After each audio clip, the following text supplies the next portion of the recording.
Thanks for checking out the BoshNRoll channel. If you want to support what's going on here while getting amazing perks like the Discord community, have me play your deck, and my list and sideboard guides before tournaments, join the Patreon or YouTube membership. This channel is made possible by these amazing sponsors. Check them out and support them. Their links are in the video description. Thanks again for being here. Now let's go play some Magic. What's up, everybody? I'm here with a guest. Unusual for my channel, but it happens from time to time. Today I'm here with Jamie Topples. What's up, Jamie? Hi. Oh my gosh, I'm so happy to be here. I'm excited. I woke up and I was dancing out of bed, so I knew it was going to be a good day. I wish I could share your enthusiasm. I mostly just groaned grumpily at my alarm and then thought about snoozing it and then got up anyway.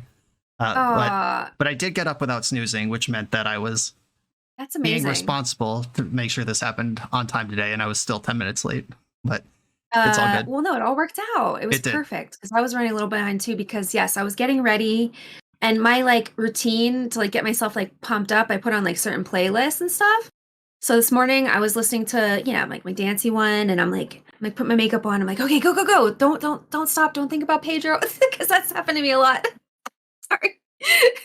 When TikTok songs come up, it reminds me of Pedro Pascal, and then I'm like, yeah, I did watch the new Last of Us this morning. That was the irresponsible thing I did with my time. Everything else was business since I woke up. But I mean, that's so responsible. No. So I think our brains work similarly, right?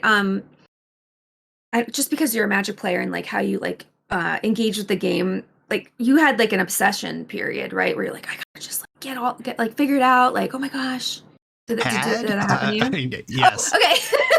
Oh, okay. You're still in it. Yeah. Okay, cool. I'm That's probably cool. chiller than I was once, but yeah, I don't know what I would do with my brain or my life if Magic the Gathering suddenly disappeared. Oh, that's I'd figure it out. Cute. But you're like the corn kid of Magic too. Okay. Yep. That's what I call myself. The corn kid of Magic.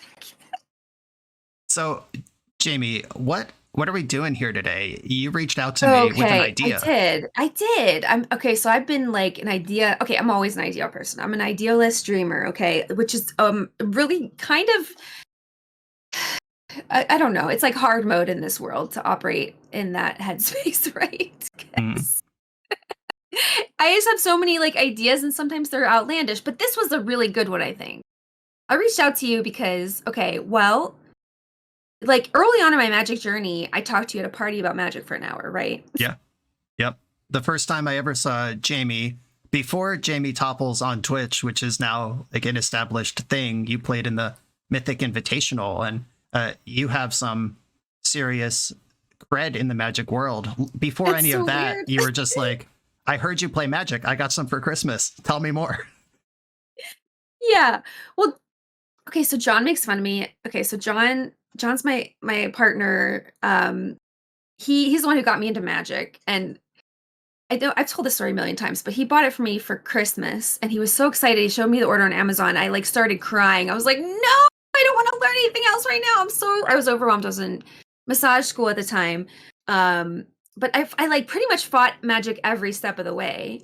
I'm like, okay, well, I guess I'll try it with you at home, but I'm not going to go play it in a store. And then I was like, okay, well, I'll go to the store, but I'm definitely not going to watch it online. No way. I don't want to learn anything from anybody else. I'm just going to play.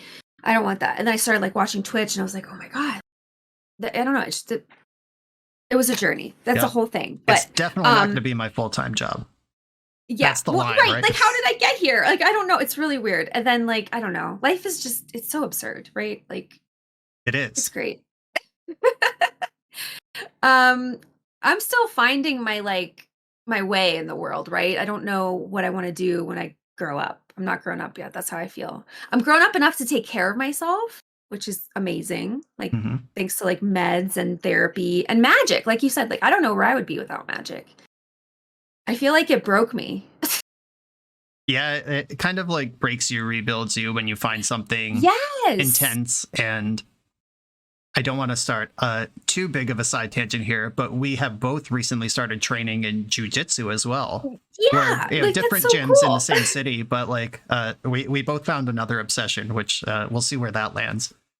But right, so I'm like, oh no, can I? Oh yeah. So now I want to compete in jiu-jitsu and sword fighting and Magic, and I'm doing art stuff too. I applied for the Three Rivers Arts Fest. I can see a lot of art behind you, just all over the room that you're in. Yeah. So, okay. So this is just a little bit of a tangent. I promise we'll get to the magic stuff. That is like I just did those I did one a day for the past 4 days. Okay. So it's a new way for me to look at art. Somebody asked me to paint a wall for them, and I was like, what? I don't know if I could do that. So I started like doing these prototypes of what I wanted to put on a wall, and I'm like, oh my gosh, like this change in perspective changed everything. I'm so excited. It's like amazing. But okay, so like one little thing can shift your entire world. Right. It's awesome. Right. And one little thing that's going on right now is kind of a limited format that is not well received. The Phyrexia All will be one, and you're primarily a limited stream player. Oh, it hurts. It hurts so bad. Okay, so I was looking forward to the set. I started playing it. I started doing a set review, but I only got through white, and it took me 2.5 hours. I was a little manic, I guess.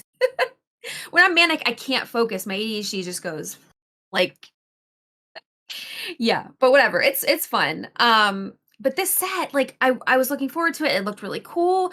I love the collector boosties, like oh my god, the Phyrexian like symbols. They're hot, yeah. It's so cool, and the lore is amazing. But the draft, it's just like there's no failsafe for poison. So like you get poisoned so quickly, and I'm just like, the games are over in like 5 or 6 turns. Like this is a really fast format, and like that reminds me of Amonkhet. Amonkhet was super fast too, and I almost quit Magic back in Amonkhet.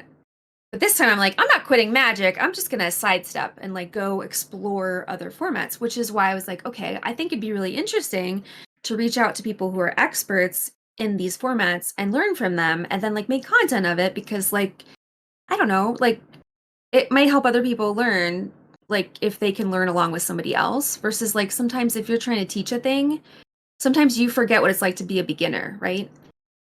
So to be able to break it down, I think is really useful. Right. And the transition from limited to constructed can be a big one. These days, a lot of people start with EDH, so they get constructed first. But the draft, $10, $15, you get to play Magic for the night versus having to build a deck. That appeal is big. Arena, you can basically draft for free forever if you grind your gems.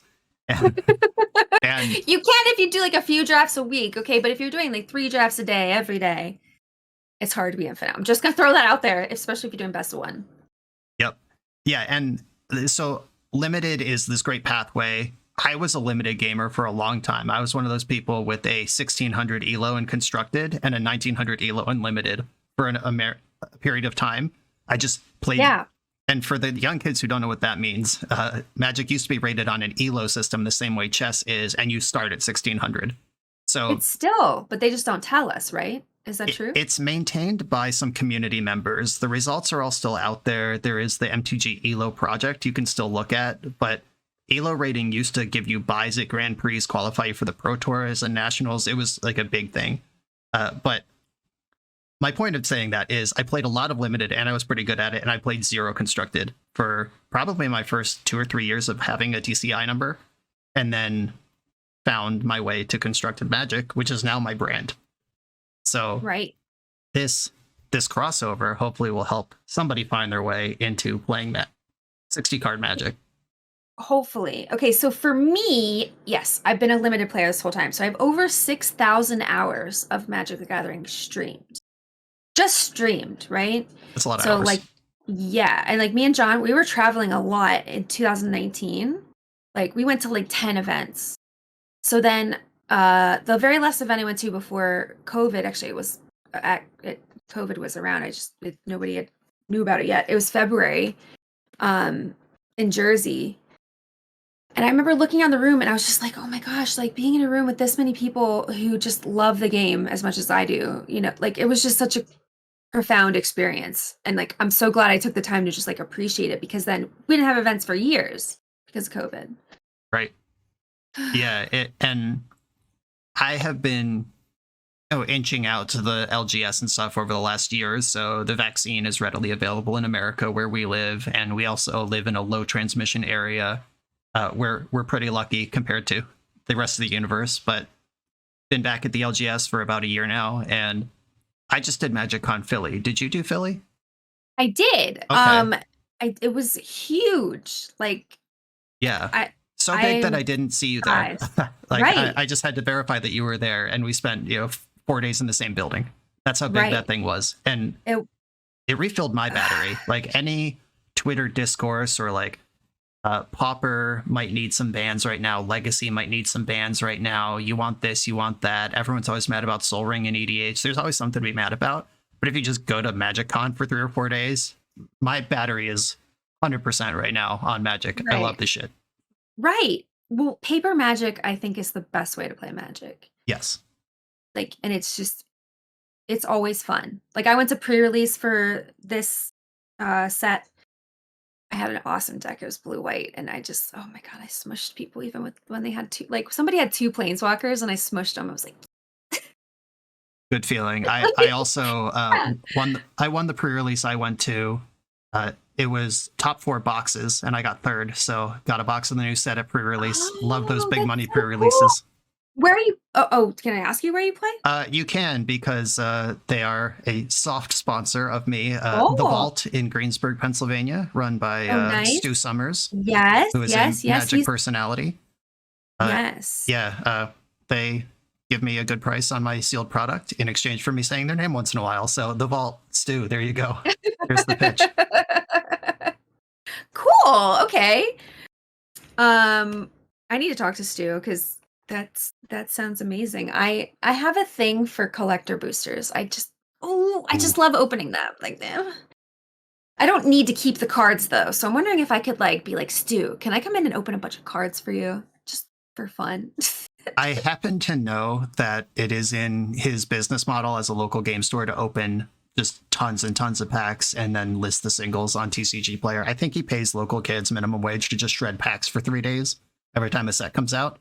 You could be that local kid. Okay, I'm in. I hope I Yeah. didn't blow up Stu's spot or lie to you there, but I'm pretty sure those things are all true. So we are here today to play some constructed Magic, or talk about right. I'm sure we could just talk about Magic the Gathering in general for 2 hours and never look at a deck, but we are here to play some constructed Magic. Yes. And yes, focus. Right. It's just like at jiu-jitsu, I do the same thing. Like my teacher's trying to teach me one thing, and I'm like, well, what's next? They're like, that doesn't matter. You're learning this thing right now. Right. Yeah. And that's kind of how it's going to feel when we're doing this too. Though in jiu-jitsu, they can teach you like, this is how you defend in half guard. It's like, well, what do I do when I get out? It's like, we'll teach you that down the road. You need to get out first, Right. But we are going to play a league together here. So we're going to have to know how to block and attack and figure out everything in real time. We're going straight into a mini tournament here. So okay, can I tell you the most so I get very annoyed when people say the same thing over and over again. Math is for blockers is the most annoying thing. I'm like, no, stop it. Don't. Math is for everyone. Like, it really is. Math is for nerds exclusively, and only nerds block. That's how I feel. But of course, you're right in real life. All memes aside, everyone's always doing math. We are calculating the odds of this, the odds of that, how bad it is if it happens, how good it is if it doesn't, all of these things. Your body, you're doing math. Right. Like, yeah, there's a lot of math for attackers and for blockers and for combo players and for control players. It's all out there. So we talked a little bit before we went live about your experience with Constructed, and you said you may have borrowed someone's Modern deck a few years ago. And I didn't borrow it. I played it at F&M, I think. I'm pretty sure it was Burn. And I just played the deck.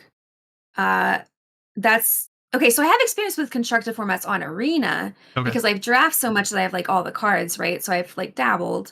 My favorite deck ever is Kethis Combo. And it's so nice right now because it has like so much more resilience than it did in the beginning. So I've been playing that a little bit just for fun. That's great. That Kethis Combo is a deck.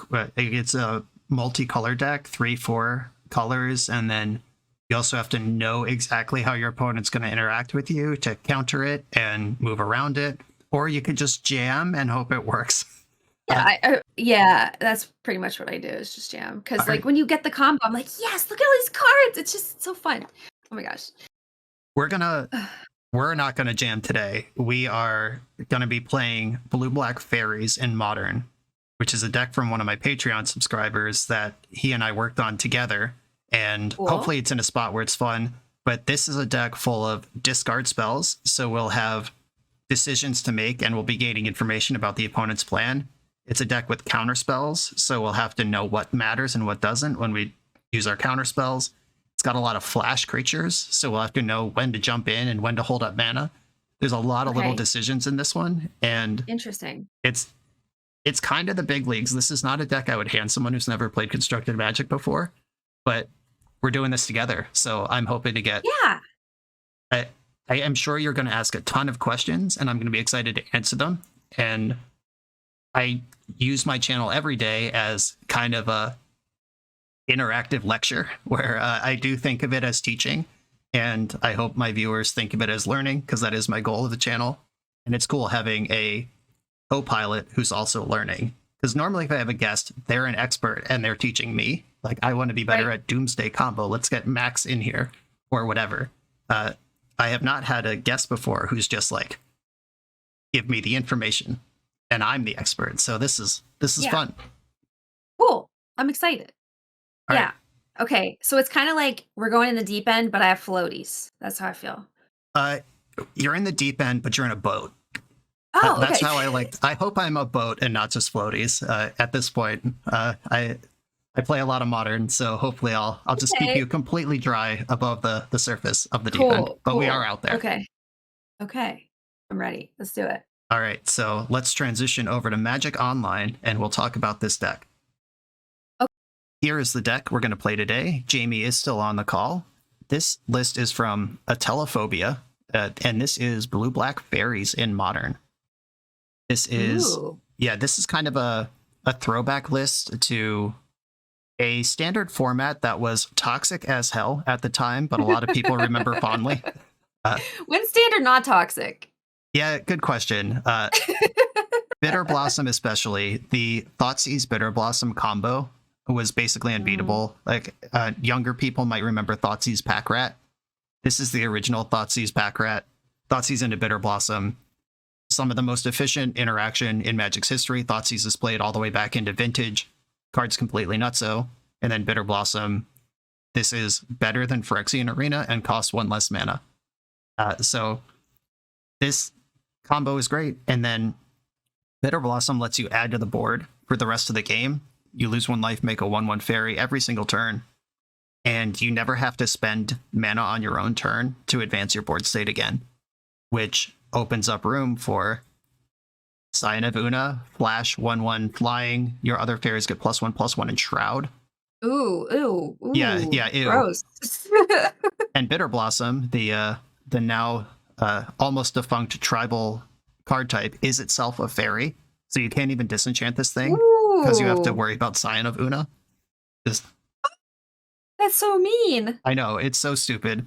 The curve of Thoughtseize to clear your answer, Bitter Blossom resolves, and then protect it for the rest of the game with Scion of Una while making the fairies 2/2s. I lost a lot of games to that back in the day.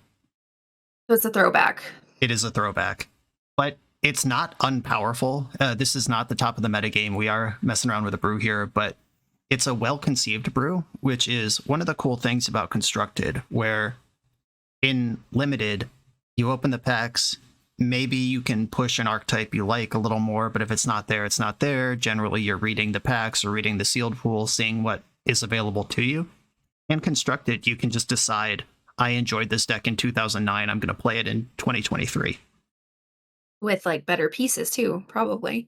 Yeah, absolutely. The standard fairy deck didn't have Watery Grave, it didn't have fetch lands, Otawara's new, didn't have Fatal Push, it did have Cryptic Command, which is just so stupid.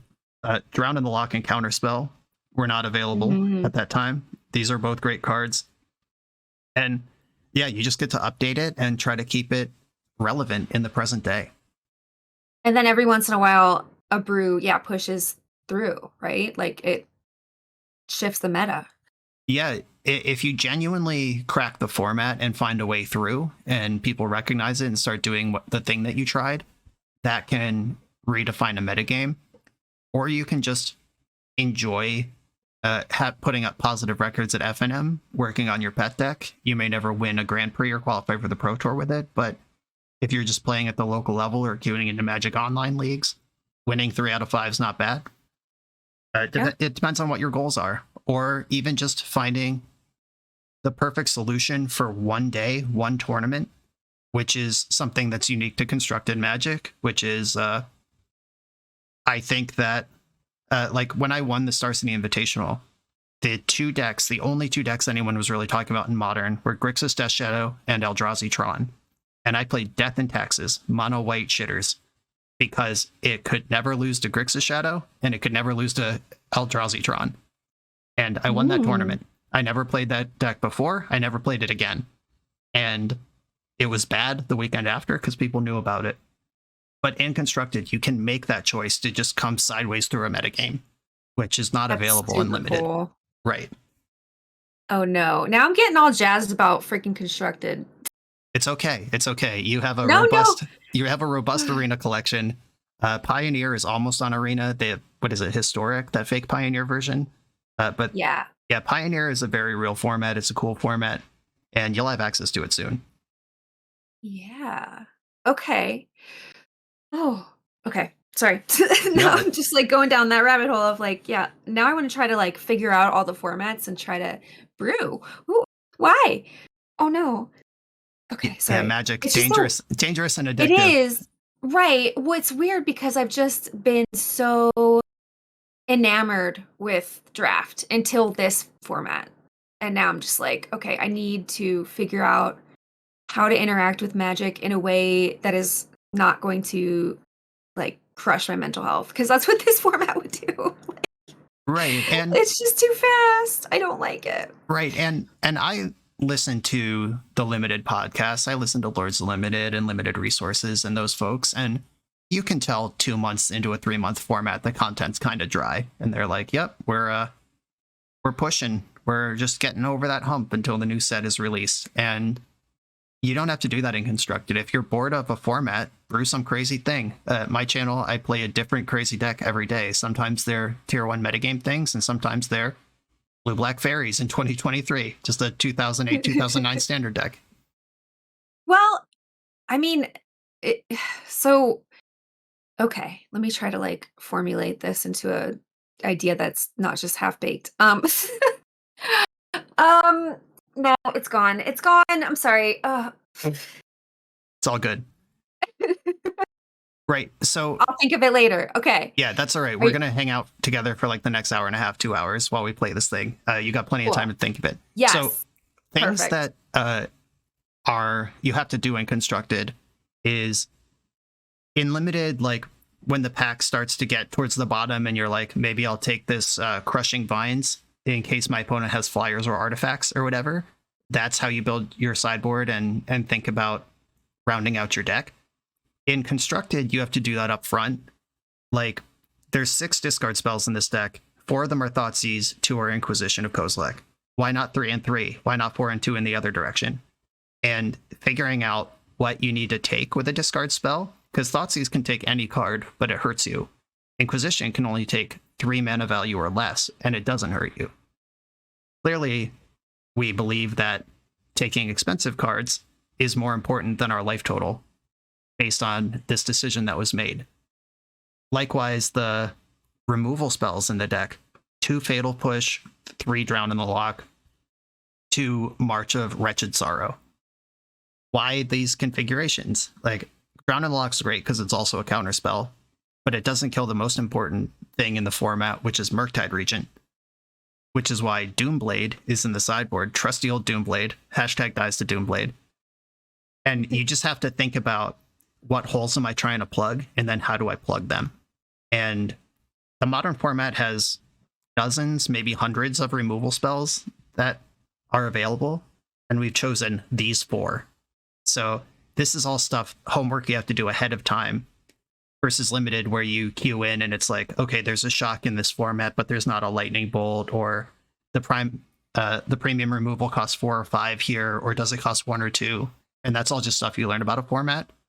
In Constructed, all the premium removal costs 1 or 2, or sometimes 0, and you just have to decide which pieces you're playing. Mhm. Okay.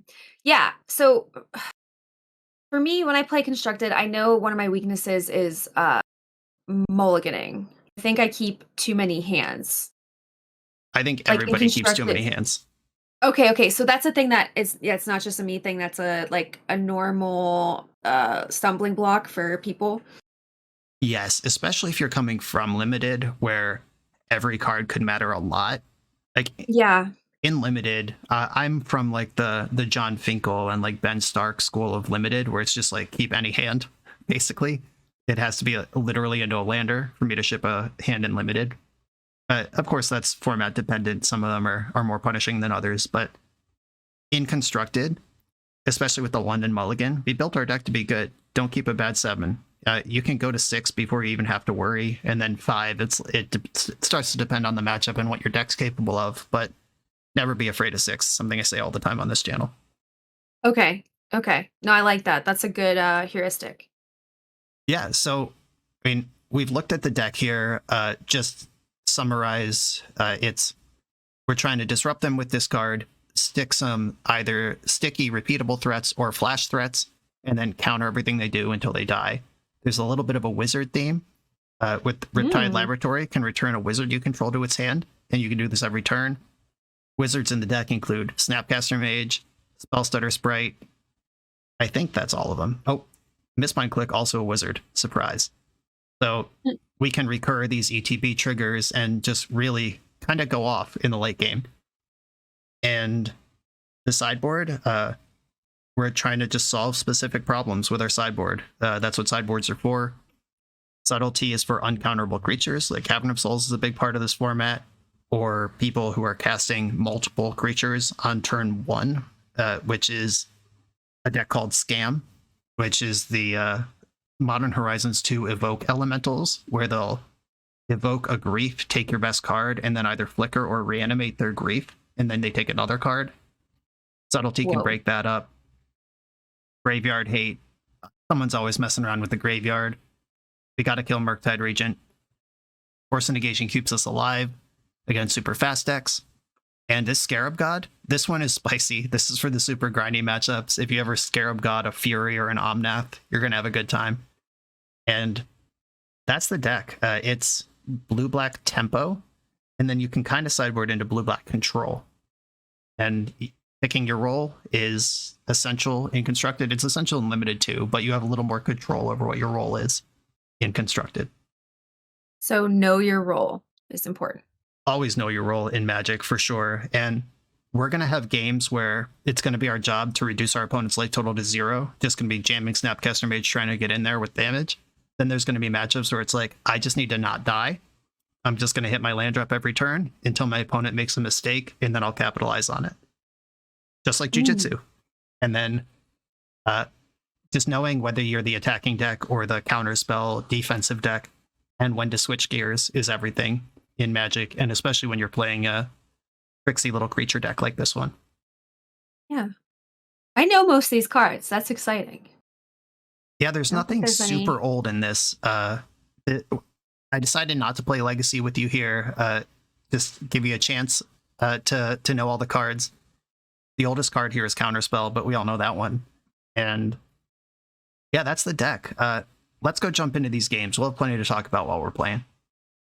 Yeah. Okay, we're on the play in round 1, which is always better in constructed. Yeah, ooh is the right answer. We talked about mulligans. Some of them are easier than others. We shipped the no lander. That's the old mulligan rule right there, right? Yep. This hand, I would want a little more out of a hand than this. We can counter a 1-drop on turn 2, and then we're not doing anything until Cryptic Command. But yeah, I am going to keep this. The deck has some staying power. And I'm actually going to bottom this Secluded Glen, because that tells my opponent exactly what I'm doing. Even if I don't reveal a fairy to it, if I play it on turn 1 tapped and just pass the turn, they'll at least know I'm a fairy deck and have to think about like all the information. In limited, the information is what's contained in the set that you're drafting. And then in constructed, the information is what's available in the card pool. And then everything you do starts to give away a little more information. So you're trying to keep as much information to yourself for as long as you can. Right. You're trying to hide all your information while you get theirs. And my Yeah. opponent has actually given me a ton of information. If you look up here, they're an 80 card deck. Yorion is banned in this format, but the old Yorion decks, all the cards are still legal. So this is going to be a 4-color control deck that would have been a Yorion deck historically. And we drew the nuts here, which is Bitter Blossom. That's a poker term, right? The nuts. Yeah, just the best thing you could draw. This deck could have Prismatic Ending in it, which can answer Bitter Blossom on curve. Because now I've presented what I'm going to present here, and I'm going to give them, well, I have to give them because they get the next turn. They have their chance to respond to it here. If they shock this in, I'm not going to keep my Bitter Blossom. And they did pay 2 life here. And there's the Prismatic Ending. Wow. Yep. And that's how that works. You just assume. Always had it. Yeah, the thing about Constructed is everybody has as many copies as they want of all their best cards. So I had turn 2 Bitter Blossom. They had the on curve answer to my turn 2 Bitter Blossom. And now they're going to do another thing, which if they're fetching, might be Teferi Time Raveler, which is a complete nightmare. Oh, they got a Triome. That means it's Leyline Binding.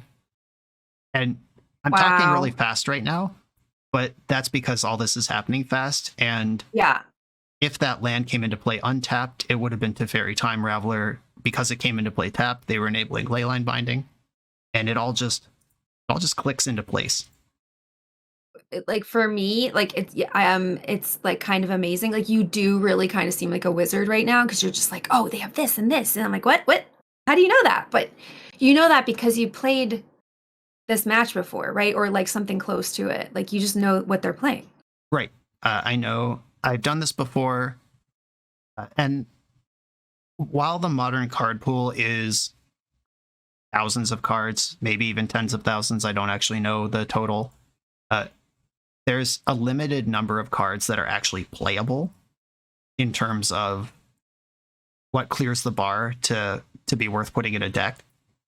And once you start getting various pieces of information, you can eliminate what they may or may not have. This person, while we were chatting, we Inquisitioned them. They had 2 copies of Risen Reef and Cavern of Souls. Card. Yeah, I love Risen Reef too. Absolutely love this card. The problem, though, is they played Cavern of Souls, which means I can't counter their stuff. And in order to leave up Cryptic Command, I had to telegraph my Spellstutter Sprite. Not even telegraph. Telegraph means indicate that you have it, but I straight up revealed it for my land. Right. And that means they didn't attack with Risen Reef. I didn't get a trade. Okay. So what's happening here is I activated Castle Lochthwain to draw a card. They channeled Beseiju Who Endures in response. That kills my cool techie land. But I have replacements for that. And I still get to draw a card. I can even flash in Spellstutter Sprite here. Because they have Cavern of Souls, this is never going to counter anything. And by flashing it in, you lose life equal to the number of cards in your hand when Lochthwain resolves. So now I lose 2 life instead of 3. And they're already playing around it. It's like I don't have it anyway. Right. That makes sense. I would really like to kill this Risen Reef before it draws any more cards for them. Got really lucky that they're kind of land flooded. My deck does have removal in it. And when to use your cards is always part of Constructed. Consider, even though it's an instant, I'm going to cast it right now on my main phase. Well, because you want to play something else on your turn, right? Like your other cards aren't really doing a whole lot for you at the moment. Right. I can cast Consider right now. If I find Drown in the Loch, I can just kill Risen Reef and off we go. And I could still cast Cryptic Command with the mana that's left over if I don't find a removal spell that I'm looking for. I love the chess clock. Yeah, I me wish too. Rena had that. Check it out. We found a removal spell. Glad I played this at sorcery speed. Put that on top. And they have 1 unknown card. We saw this Flooded Strand off of our Inquisition of Kozilek. And this is where we talk about of starting to eliminate things they could have. If they have Counterspell. So they hit multiple land drops and never cast a spell. Whatever's in their hand, this mystery card, It's either a card that they can't play or a card that they have not yet had a reason to play. So you Counterspell think would it could be a counter? right. Counterspell would be fall in the category of card that they haven't had a reason to play yet. But another land, or a bad removal spell like Unholy Heat that I don't really care about, those are all things that would fall into the other category of they can't play it. I'm going to attack with Spell Stutter. And March of Wretched Sorrow is an instant. There's no card they could have next turn that they couldn't have now if I do this in their upkeep. And then if they use Counterspell, they have to spend mana on their own turn. Yeah, that makes sense. So, I mean, Constructed is much more like nitty-gritty. Yes, like in Limited, it's like my opponent has 4 mana up. What are the tricks in this spread of colors in the format? In Constructed, it's what could they have? What's likely to be in their deck? And given the information I have, what do I think they're doing? Yeah, so I feel like I'm a very solid drafter, right? Like, because I've been doing it for so long, like that. I just feel like I'm almost like a specialist in it. But so a lot of times I can like rely on the quality of my deck, and like if I make mistakes, it's like fine, like it's okay. But like if you make mistakes in Constructed, you're getting super punished. Yes, frequently it's like I didn't leave up a counter spell, and now there's a Teferi Time Raveler in play, and I can never counter anything ever again. There's like big problems. So I kind of have a thing. I get like very excited when I get away with stuff that I shouldn't get away with. So like when I make a mistake and I like it could have lost me the game and I still win anyway, I'm like, yeah, I defied death, you know? Yep, suckers.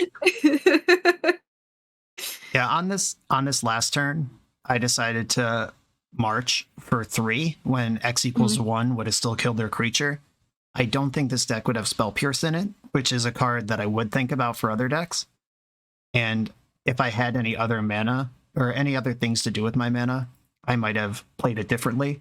But they did slide a Wrenn and 6 through while I was tapped out. Ooh. Like if I had this drawn on the lock last turn, then I obviously march for 1 and just counter their spell. Well, but now you can return it, right? And then drown it? Yes. If I'm worried about Wrenn and 6, yeah, here's the problem. An uncounterable Omnath. Ooh. Yeah, and they have 3 cards and a bunch of mana. Ooh. Yeah, they have 3 cards and zillions of mana now. They're about to get zillions more, but this mana is not Soul's mana. And I'm just going to kill Omnath in the end step with Drown. Even though I couldn't counter it, I can kill it. Good enough for me. And it is actually dead. They finally played this Flooded Strand we saw in turn 3. And roll that out. Okay, this is cool. I could kill the Wrenn and 6. Or I could bounce. I could have end step Brazen Bar the Wrenn and 6. But I don't know that I want to use Cryptic Command on that just yet. I'm going to have to kill my opponent somehow. And okay, they're taking a really aggressive Boseiju line here. This could result in a blowout. Let's see if we can get the trick here. Okay, so... Why are you playing Snowlands? That's just a thing Constructed players do sometimes. Sometimes it matters, it usually doesn't. Now because they ramped me, they gave me an extra mana to play on, I am going to try to get this Cryptic Command going. Counter target spell, draw a card. So you're in a control mode. I don't want to be. I want to be in a tempo mode, like kind of desperately. I can't actually beat this deck in control mode. They're a better control deck than me. And they have Cavern of Souls, which makes their spells uncounterable. So what I want to be doing is getting this Brazen Borrower into play. Oh god. Domri's Call. This will probably get another Omnath. Unless they have something truly messed up. Okay, Omnath it is. Yeah, so you, like, okay, I know that you're very good at this format, but, like, if you just went and played and didn't, like, describe anything that was happening here, like, you're just like, oh, they're gonna do this, they're gonna do that. You seem like a wizard! Yeah, and that's what I always try to tell people, like, Matt, the game, we're literally playing the game of Magic, but there's no magic happening here. This is just reps and familiarity. It's just math, basically. Math is magic. Yeah, math is magic. It's true. And No, but like decks are like, it's like a math problem. It always is. It's what is in their deck minus what they've ruled out that they can't have based on what I've seen, plus what draw step they just had divided by the number of cards in their deck. That's always happening behind the scenes, whether anyone likes it or not. Yeah. Right I mean, you don't have to think about it at that level to play Magic. That's what's so cool about the game. Right. You can just interact with it as a game and not like try to solve it, right? Right. I mean, some people can do that. Yeah, I mean, you're allowed to. I certainly don't have the capability to go half cocked on anything like that. Especially, you know, trying to play tournaments and stuff. Like, I'm a big proponent of casual Magic. Love it. Just understanding where you are and what kind of Magic you're playing is very important. Right. And right now we're just getting smeared by Omnath, which uncounterable Omnath is a problem for the deck. If I can kill this thing, they're actually not really doing anything. So I suspect that I'm not going to get anything with this Inquisition of Kozilek, the Supreme Verdict. Yeah, it was either going to be a card that they couldn't cast or wouldn't make sense to cast. And Supreme Verdict, when they're winning, falls firmly into the why would they cast this category. So if you get a spell to kill Omnath, you're in good shape. But if you don't get one in the next like turn or two, you're done. Yes. All right. I drew Fatal Push. That kills Omnath. That will probably draw out the Supreme Verdict. But so that's why you are holding the Delta. Yes. The polluted Delta. I don't need that mana. That life could matter.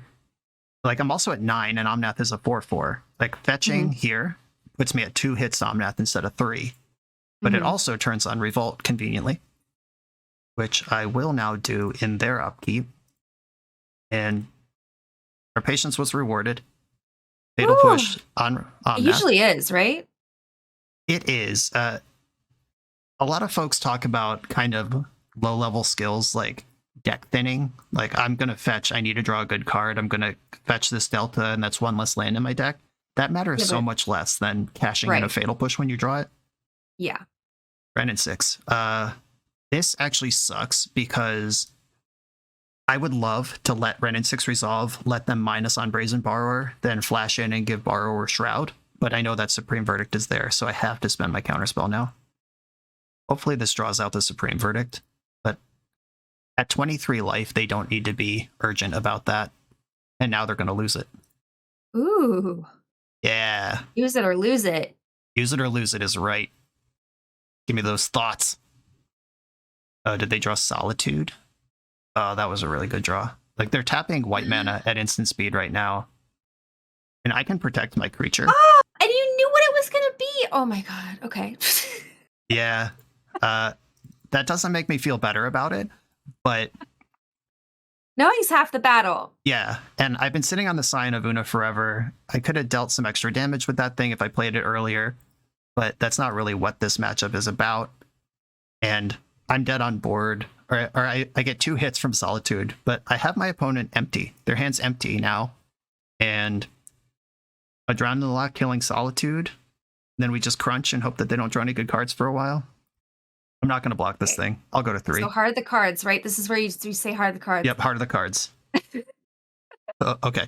Well, they're still empty. Drown in the Lock still kills this thing. Backup Scion of Una. That doesn't really help. They can Otawara their Solitude just to be alive, but that gives them a removal spell again. But I'm going to keep fighting. Yeah. Well, you gotta, right? Yeah. Don't give up. You can play your outs. Send this out of here. If they're smart, they'll just redeploy it right now while my options are low. They've already been kind of blown out by 1 Scion of Una. Okay. Not interested. Come on, counterspell. Okay. I'm in some trouble here. Oh my god, you can play it. Oh my god. I mean, I'm not winning a game where I don't play out my cards here. Oh my god. So now you have to draw like March so you can gain some life. But you're playing to that out, right? Like, that's why you Yes. play Bitter Blossom? Okay, Right. got it. And if they Solitude, they might not even want to exile my Brazen Borrower now, because that gives me 3 life. Let's see if they Oh. even target it. They don't have to target anything. Cast Solitude, triggered ability. I don't think they're targeting anything. It's hard to tell on Moto sometimes. Yeah. Yeah, that resolves. Yeah, they took the line I talked about. So now I'm going to Sign of Una because I need to block with it. And I'm going to do it now before they can draw a counter spell. So playing it now instead of in combat plays into Fury. All right, yeah. They had the instant. Yeah, so we scrapped onto that one for a while against a matchup that was a really tough start. Yeah. But we mentioned Cavern of Souls is the thing in this format, and Subtlety doesn't counter spells. It returns a spell to the top of its owner's library. Give me some of that. Doomblade kills all their creatures. Scarab God, this is exactly what this is for. Ashiok Dreamrender could be good here. This deck is built on fetch lands, and spells and abilities can't cause their controller to search their library. We saw Eladamri's Call. That's a library search effect. Ah, okay. So that's a lot of things to sideboard in. Right. How do you know what to take out? Like, because your deck right now is Right. it's tuned like to do the best it can, right? Right. In most cases. Right. We organized a 60 card deck that's like, Yeah. this is what I want to be doing. So Right. To change it up, I mean, that's actually a huge skill, sideboarding. it is. Yeah. And it can be really tough. We saw Supreme Verdict, which means we need hand disruption. I expect endurance out of this deck, so maybe Snapcaster's not as good. Like Brazen Borrower, we saw that in game 1. Return target permanent to its owner's hand. All their things have enters the battlefield triggers, and a 3/1 flyer isn't changing the clock significantly. So Brazen Borrower is the easy one. After that, it's a Snapcaster Mage is susceptible to Graveyard Hate that they may or may not bring in. Cryptic Command doesn't do anything if they have Cavern of Souls, but they are an 80 card deck with no good way to find their Cavern of Souls. I think I just need to be aggressive here. Mistbind Click is my aggression. Ground in the Lock is good. Fatal Push, I am bringing in other answers. Okay, so their control deck, or you said they play control better than you, so you're shifting your role into aggro. Yeah, I am trying to get under them before they get set up and end the game before they can do anything. Okay. Sign of Una was good. I have one more Ashiok that I'm thinking about, and I have 28 seconds to figure out where I'm going to put it. Spellstutter Sprite's pretty bad against their deck. Spellstutter Sprite requires a critical mass of fairies to start countering stuff, and they're really good at removal. Oh, heck yeah. I'm going to keep this. Wow. This is the double Bitter Blossom start again. They fended it off last game, but let's see how they do this time. Well, so their deck, since they're playing so many cards, it's like really hit or miss, right? You would think so, but Yorion really changed the Magic theory understanding of playing exactly 60 cards in your deck. Any specific card is slightly less likely to be found, but they play only good cards. So they might not have exactly Prismatic Ending on turn 2, but they might have some other card that functions like it. And here's the Bitter Blossom. What a beautiful card. I do love Bitter Blossom now that it's removed from the standard format and block formats that it destroyed. Aw. So you've forgiven Bitter Blossom. I have. I forgive it for its sins. Good. Bitter Blossom did nothing wrong. Bitter Blossom did a lot wrong. I think Bitter Blossom would have been totally reasonable if it was a Tribal Enchantment Rogue instead of Tribal Enchantment Fairy. Because then you can't protect it with Scion of Una, you can't champion it to Mistbind Click. There's just a lot of tricks in the format that specifically cared about fairies. Yeah. All right, now we're in the danger zone. We left these 2 Fatal Pushes in the deck for later Omnaths, but it's not late, and... Okay, does March hit Planeswalkers? It does. I can Subtlety this Teferi, but that's going to cost me 2 cards, and they'll just play Teferi next turn anyway. Missing that land drop last turn really hurt. I'm going to let them have this. They'll probably bounce Bitter Blossom, and then I'll just kill this with March. Yeah, just thinking about the late game. Yeah, when you start missing land drops with any sort of... Or maybe I'm supposed to Bitter Blossom here. Like, having Subtlety up matters, but if I Bitter Blossom this turn, if I draw any land, I can exile Fatal Push to March of Wretched Star to make it cheaper next turn and kill this slightly bigger Teferi, and then I'm holding up Counterspell. And you're progressing your board, which is what you want to do right now. Yeah, like, Teferi's done its damage. It set me back a fairy on the... Oh god. How dare. Yep, it's alright. We can clear the Teferi now. Ooh. And I'm actually... Go ahead. Do you consider for a land or no? Yes. Is that too greedy? Okay. Yeah, I need a land drop here. This game's going nowhere without one. Okay. Spellstutter Sprite into the graveyard. I did hit the land, and I need to exile a card to March to kill Teferi anyway. So I'm going to lose one of these Fatal Pushes. Sometimes you gotta do that, right? 2 for 1.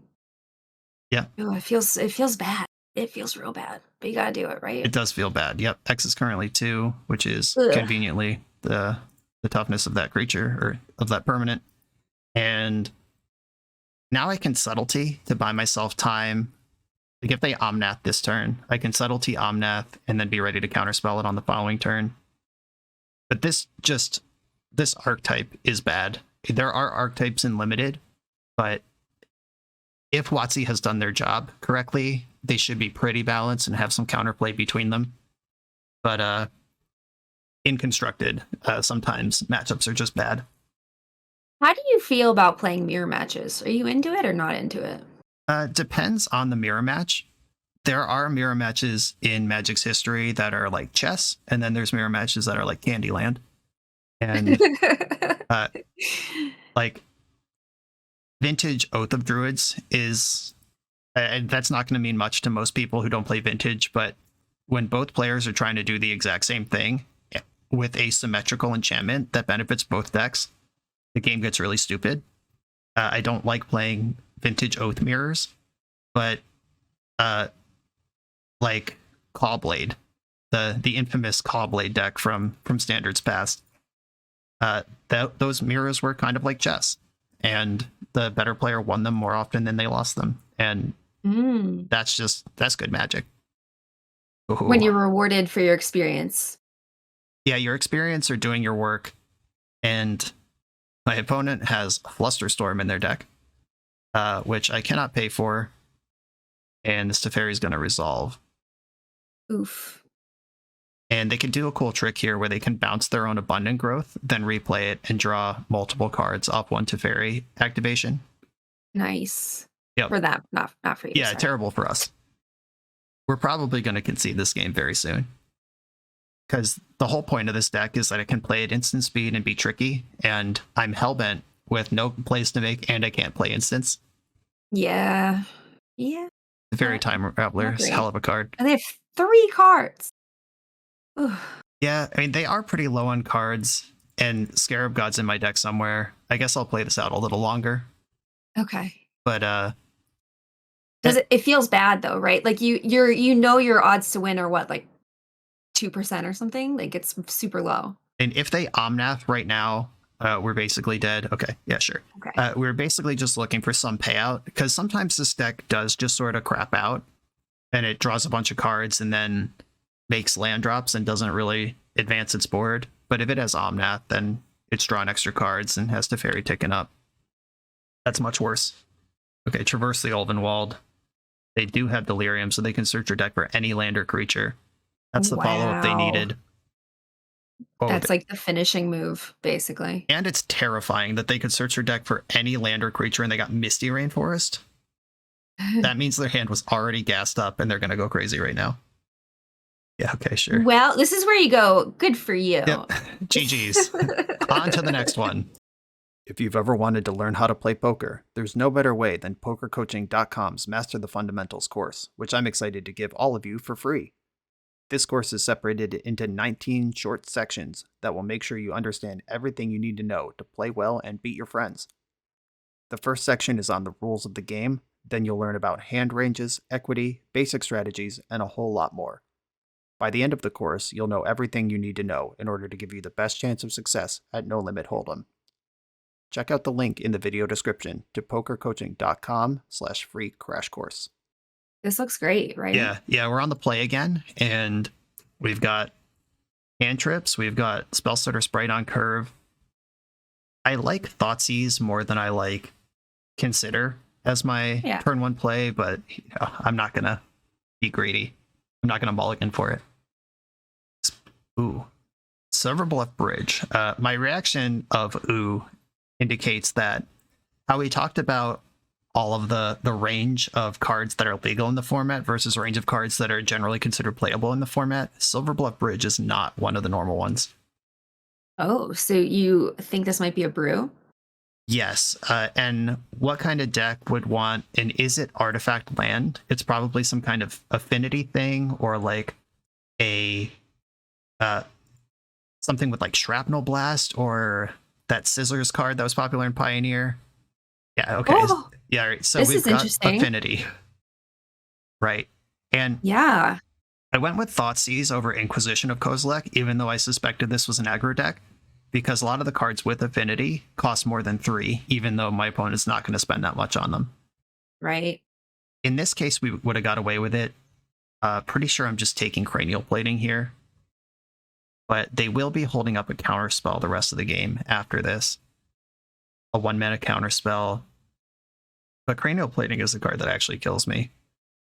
Okay, so this is like threat assessment. Yeah, so my opponent can dump out all of this stuff. They can play Ornithopter, Memnite, Ginger Brute, Frogmite, and hold up Metallic Rebuke next turn. That's pretty amazing, actually. Yeah, wow. it's awesome. But no one card that I take from them will collapse that line. But Cranial Plating turns this 4 damage into 8, 9, 10, and beyond. I'd rather deal with these creatures one at a time and just take the plating now. I like what's happening in their hand. Yeah, their deck is very cool. That's what happens anytime I play Constructed. I'm like, I want to do what they're doing. Like, and that is that's the mentality that I try to bring to Constructed. Like, it would be really easy to be like, this off meta BS. They're not even playing a real deck. Why even show up to the tournament? Whatever. Like, forget all that. Let's promote creativity, you know? Yeah. And when your opponent blows you out with some insane card, I try to put myself in the position of being the person who just drew the insane card. Like, rather than being like, oh, they hit their stupid 1-outer, I try to think of how excited I am when I hit my 1-outers. Right. Exactly. Right. Like, yeah. And so you're the opponent, right? Every time. Yeah. You and your opponent are both Magic players. You both showed up here today to play Magic, and you want to have a good time. And speaking of having a good time, let's get this counterspell out of their hand. Yeah, they can cast Metallic Rebuke, or they can just discard the Metallic Rebuke. It'll depend on what's left in their hand. And now there is sort of a shell game of, did they actually draw a card worth protecting, and I should counter this and take the other card? Or are they just doing this because it's the last card in their hand and it's free to do? And probably that, right? I would guess so, but the great thing is I don't have to guess because I just have Counterspell in my hand. I don't even need to make that calculation. I love that Ginger Brute is seeing play. For real. And that's so cool. I am bleeding out to this board right now, so I'm gonna offer a trade with the Spellstutter Sprite. They don't have to cast another spell, which means the counterspells aren't very good. But trading with this early damage, we took the big payoff, knowing that we'd have to deal with the 4 damage that they left on board, and Spellstutter Sprite deals with one of those damage. Oh, wow. They didn't make the Ginger Brute unblockable. I'm going to trade off with that. I was ready to just trade with Memnite, but they didn't activate Ginger Brute in response here, so I'm going to eat it. All right, Galvanic Blast was going to get me no matter what. But yeah, it's fine. 1 down. Okay. Now they have one card left in their hand. And they didn't play a land, so I know that it's a spell. Which means that Thoughtseize is worth casting here. The Nightmare... Oh, yeah. Oh. The nuts is if we take Thought Monitor. The Nightmare is if they just Galvanic Blast us in response. Oh. They must be so sad right now. I hope so. No, frankly. A little sadness is good for you sometimes, right? That's right. Get good. Yeah, you're still miles ahead here. They didn't activate Gingerbrute again. They might just have another removal spell, or I get a good trade with Gingerbrute. Or they want to use their 2-mana second main. Yeah, that's the answer. Patchwork Automaton. I'm not sure that's better than Gingerbrute, but they are pretty comparable. Okay. I have one of the mightiest cards ever printed available to me now. Yeah. And I can just tap their squad and draw a card in their upkeep, but I'm going to give them an opportunity to try to cast a spell first main. Okay. They did not cast a spell first main phase. I'm just going to tap draw here. Unfortunately... So why did they play that pre-combat? They may have thought that Patchwork Automaton gets triggered by that. It's when you cast an artifact spell, put a +1 counter on this, and that's not a spell. Okay, but that explains it. Because like normally you won't want to give that information. Right. Tap draw. Unfortunately, none of their creatures are worth bouncing because they're all free or have word. Hey, start gaining life. This is how we grind back. Nice. Oh. I could play Bitter Blossom, kill Memnite, gain 1 life. I can't go to 1 here because then I die. So I can go to 1 and march in my upkeep for more. And then I have a blocker. Bitter Blossom, let's go. So I have Counterspell for their turn, or March for mine. This feels like you're living on the edge, you know? I am. If they have an artifact spell, I'm dead. Because Patchwork Automaton doesn't care if they resolve the spell. It just gets bigger when you cast it. Okay, here we go. Moment of truth. If they have Metallic Rebuke, they win. And they didn't play a land and didn't play a spell. So Metallic Rebuke is well within the range of cards that they probably have here. Oh, gosh. It could just be a land, though, right? Yeah, they could just be sandbagging a land, realizing that the Automaton doesn't trigger off artifact lands. All right, look at this. We're at 3 with a blocker now. Easy game. No. You still need something else to dig you out of this hole. It's true. There are only 2 marches in the deck. That's my only way to gain life. Oh, now Automaton is lethal. Okay. Yeah, I really needed this fairy to hold the ground for 1 turn. But there is one big out here, and it's Mistbind Click. Or another March would save you for a little bit? March buys me a little bit of time. Mistbind Click gets the Bitter Blossom out of play and is a 4/4 in front of what they're doing. I'm at 1, so yeah, I'm dead here. But we made a game out of it. Yeah. It was exciting at the end. Okay, against Infinity. Not a matchup I planned for. And that's another part of Constructed. It's called the Brewer's Advantage, which is if you're doing something unique, although it might not be as powerful because all the powerful things aren't unique, it is... People might not know what to do against you, or they might not have a plan for you. Like there's You're a wild card. Yeah, exactly. The Charlie Kelly wild card. And... Charlie Kelly. What's that? Always Sunny. Always Sunny reference. Okay. Yes. I didn't know his last name. Yes, he famously shouted "wild card bitches" before ruining one of their plans and jumping out the back of a van in one of the episodes. So that's really funny. Right. Okay, Doomblade destroys non-black creature. I don't really feel good about Doomblading a Memnite, but I also feel like maybe I do want as much removal as possible. I've boarded out really the Thought fast. Seizes. Yeah, they're really fast.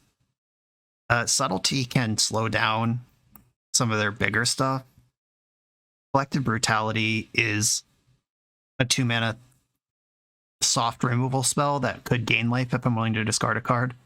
But gaining a few life might have changed that last game completely. Mm-hmm. I think Mistbind Click is actually my best card in this matchup. And I don't think I want the Doomblades. Is it close? It is close. Like, I gotta win somehow. Like, a bounce spell isn't that good. All their stuff is free. But the 3/1 body matters. Maybe I just talked myself into a bounce spell being bad. Yeah, I had Cryptic Command that whole last game, and there was nothing worth bouncing. So I think that the hard removal will be better than the bad removal that's sometimes a 3/1. Uh-oh. One lander with Consider. Ooh. Now we do math. There are 22 lands in this deck, and there are 53 cards in my deck, which means slightly better than 1 out of every 3 cards is a That's land. not good enough, right? Well, we have Consider. So between Consider... And everything else is 2. I'm going to keep this. This is something you can do in Constructed that you might not get away with in Limited. But I think it's really close, right? Like, and I'm going to see 3 cards before I miss my next land drop, and slightly better than 1 out of 3 cards in my deck is a land. So okay. the math is with us. Okay, let's look at the first of these 3 cards. Bitter Blossom goes to the graveyard. The second of the 3 cards. Uh-oh. Moment of truth. Uh-oh. And sometimes it happens. Well, but you're still, if you get a land next turn, you're okay, probably, right? Maybe. Yeah, I mean... oh, no. Yeah, not having Spellstutter Sprite up right now or Counterspell up right now is... Yeah, that's brutal. Pretty heinous. But right on time.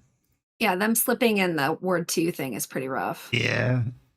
And Counterspells are up now, but they may not cast another spell because they have Urza Saga. I don't know. We'll see how this shakes out. So, if you had thought about that card, would you have kept the fairies in? Because doesn't that make a token? Oh, what does that card do? A Brazen Borrower? Yeah. That makes some sense, but there's no big removal. Like, Dress Down is what you really need to beat Urza Saga. Okay. And I have nothing like that. I can get a trade here because, like we learned last game, Automaton cares about spells, not artifacts entering the battlefield. Yeah. Yeah, they can make a construct here, but I have Cryptic Command. All right. Bitter B, let's go. Their mana is going to be tied up in activating Urza Saga for the next turn cycle, so I can slide this Bitter Blossom in. I don't need to worry about a counter spell. That thing's going to get pretty big, though, right? It is. I'm holding Doomblade and Cryptic Command that can deal with it both immediately and later. And if they sink mana into this first Urza Saga, it means they don't get to activate the other one. So they can't get all 4 constructs out of these sagas right now, which is what I need. I need them to stumble a little bit, but they do have 6 cards in their hand. Ooh. It's really cool to see this kind of deck popping off, though, right? It is, yeah. Historically, the kind of decks that beat fairies were just the shit out your hand, make them dead decks, like Mono Red, Jund. I played Shamans in the extended format where Bitter Blossom was legal, and Rage Forger just ran all over Bitter Blossom. Basically, if you can make losing 1 life eternal liability, you're in a good spot. This game is unwinnable, by the way. That was an insane I can turn. tell. That was a completely insane turn. I was like, they're not going to be able to Saga twice, and then they cast, 6 spells that turn? That's pretty ridiculous. There's my 3rd land. This game brought to you by missing my 2nd land drop. But honestly, yeah, weren't you really dead anyways? Like, I mean, even if you had drawn like perfectly, like just their board is way too big for you to deal with. So if I counterspell the first Automaton, then I have Spellstutter Sprite for this, or the Springleaf Drum came off Saga, didn't it? I would have at least had Doomblade up to answer this, which was one of the mana they used to get this Affinity Chain going. Maybe we still lose, or maybe we untap.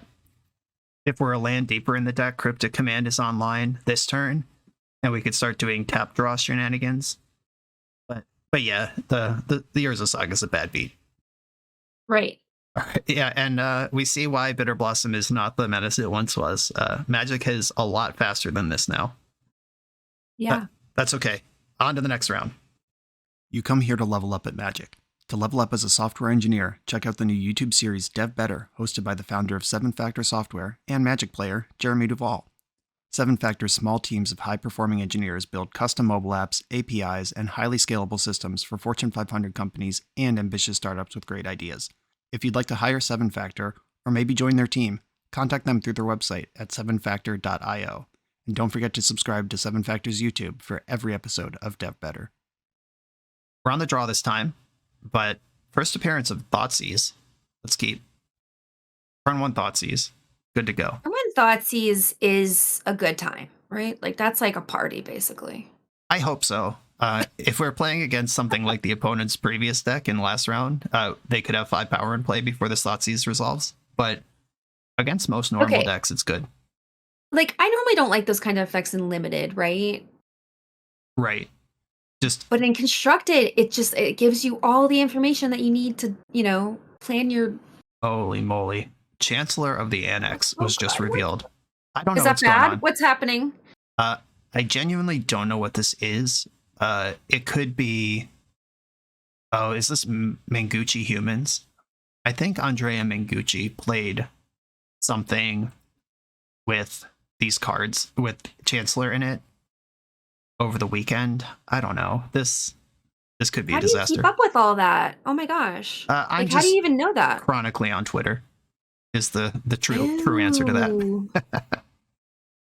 Yeah, Thalia. So now Thoughtseize costs 2, and I have to pay another one. That feels bad. Yeah, just on the play versus being on the draw, this game is going to be a huge problem. Because if I was on the play, I could have Thoughtseized that Thalia and broken the Chancellor bubble. Now I have to decide. I probably have to just cast one of these Thoughtseizes, let it get countered. I have to break the Chancellor bubble. Gotcha. That's the most important thing. Well, I can't cast any spells until I do that. And now that my spells cost more, it's not like I could double spell in 1 turn.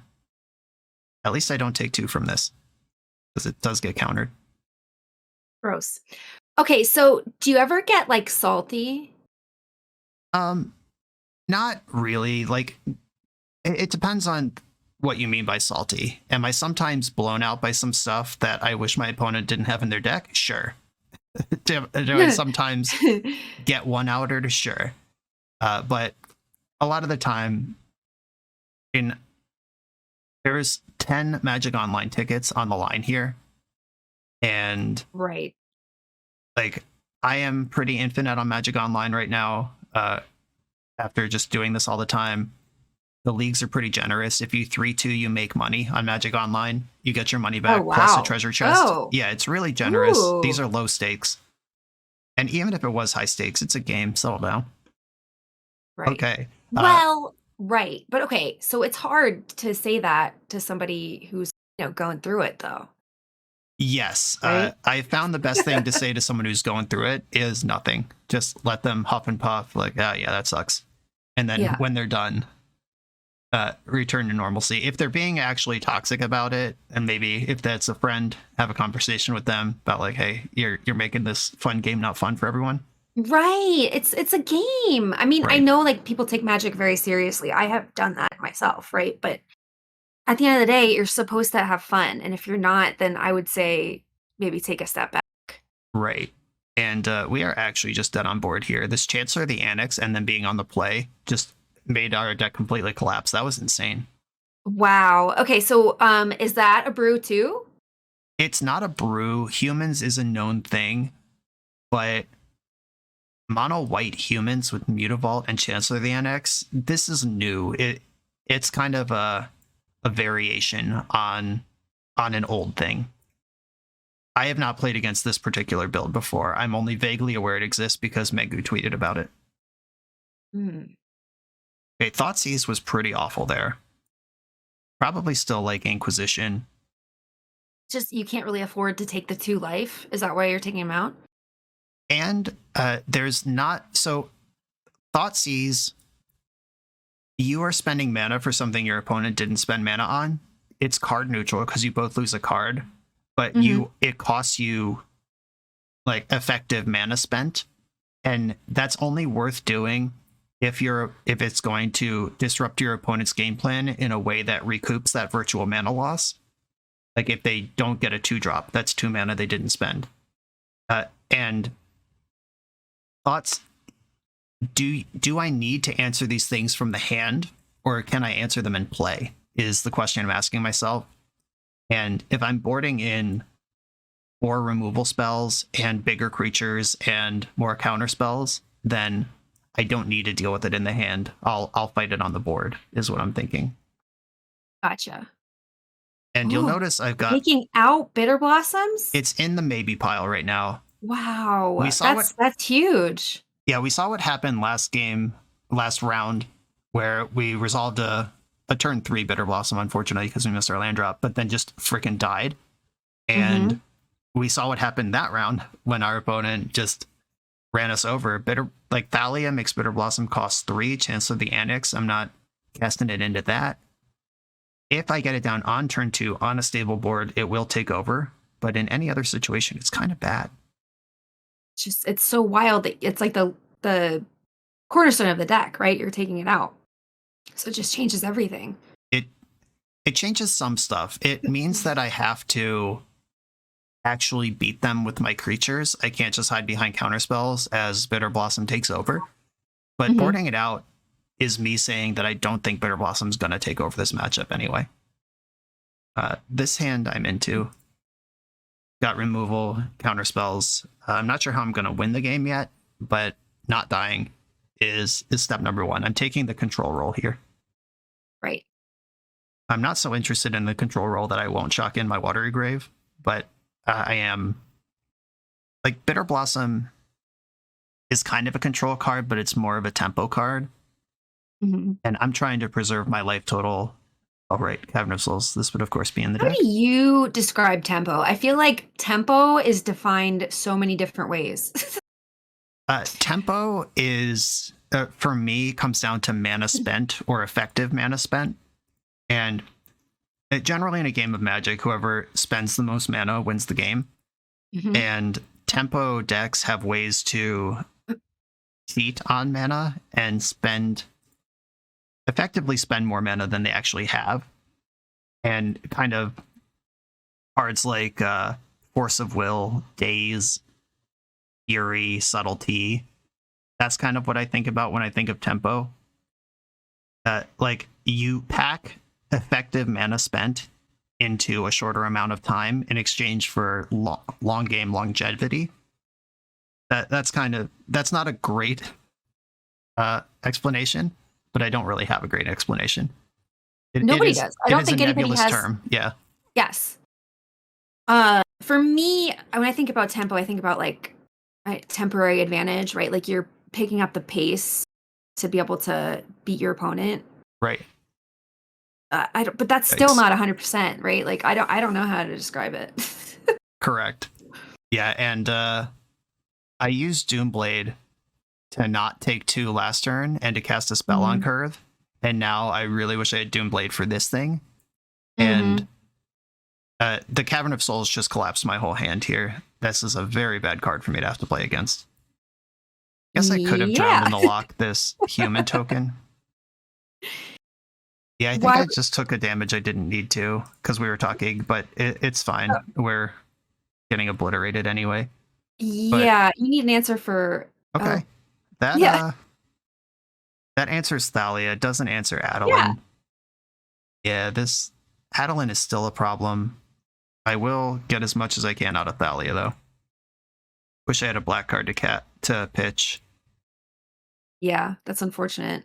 The counter spells are just dead, right? Yeah. This whole deck is built on countering spells. Like we saw in round 1, that Cavern of Souls out of the Omnath deck, the Teferi out of the Omnath deck. I need counter spells to function, and I'm not allowed to have them. Yeah. Like, this deck seems like very functional, but I guess the problem is, like, there's so many powerful cards in this format, right? Like, there's no one best deck right now or ever, right? Right. There is it Murktide has maintained the most meta share and highest win rate over the longest period of time, but that doesn't mean it's the best deck or the only deck by any measure. It's just hot right now. It's been hot for a while, but it's just like the play style that air quotes smart people tend to move towards. Like that deck has 4 counterspell, 4 Ragavan, just a lot of cantrips, a lot of small decisions to make. Yeah, there's no sweeper in my deck. I hate to hit this concede button again, but yeah, once again, Cavern of Souls. We are now 03 and 06, haven't won a game. Let's take stock for a second here. Yeah, I'm having fun, and like learning what's going on is important. So the things we've been losing to is Cavern of Souls and aggression that's ahead of us. In the format where Bitter Blossom earned its notoriety, nothing was happening faster than Thoughtseize into Bitter Blossom. There was a Kithkin deck, and later when Standard got bigger or this deck moved into Extended, there were some mono red decks that were fast that gave it kind of a run for its money, but Thoughtseize Bitter Blossom was just like, see you later. In Modern, as we've seen in all these rounds, even if you do Thoughtseize, they'll eventually draw another card. We've gotten really unlucky to play against 2 Cavern of Souls decks in 3 rounds. That card is not that popular in the format. It's played, but a lot of builds of 4-color don't even play it. We just happen to play against the heavy Risen Reef Elemental build. Played against Humans, which is not a deck that gets a lot of play. We've had some rough matchups here, but the cool thing about Constructed is it's not like this was a bad draft, scrap the deck, we never see it again. We can look at this deck and maybe some of this counter magic should be Dress Down. Like Dress Down would stop the elemental triggers, even if they're uncounterable. Maybe we just need more removal, like move one of the counter spells into a Drown on the Lock, and then we get the best of both worlds. Maybe we need Field of Ruin in the deck that can take out Cavern of Souls. We are a 2-color deck with basic lands. We might have room for a couple pieces of land destruction, like Field of Ruin over Riptide Lab, maybe. These are the sort of things that, in Constructed, you have to think about when you're 03, 06 in a league, and like, okay, what actually is going on? Wait, it's only one league. The sample size is super small, so it's true. Like if you were truly trying to like make this deck work, you would play it a lot, right? And just take note of what's going on for your losses. Yes, and that is something that comes up in my YouTube comments a lot. People are like, you missed a play that I think you would have seen if you had played 20 matches with the deck. I wish you did a little more work. And like, I release a video every day with a different deck. Most of these decks, I play the 5 matches that you see on this channel. Never won before, never won again. And that just comes with the territory. Do you want diversity on the channel, or do you want me to just be the Is It Murktide guy and drop Is It Murktide as my video every day? That's a rhetorical question, by the way, because I'm not going to do the second thing. But like, you got to do what works for you. You have fun exploring new decks, right? And, like seeing what works and what doesn't. Right, but if I'm a Telephobia, the person who sent me this list, I am jamming leagues, I am tuning, I'm looking at my local metagame.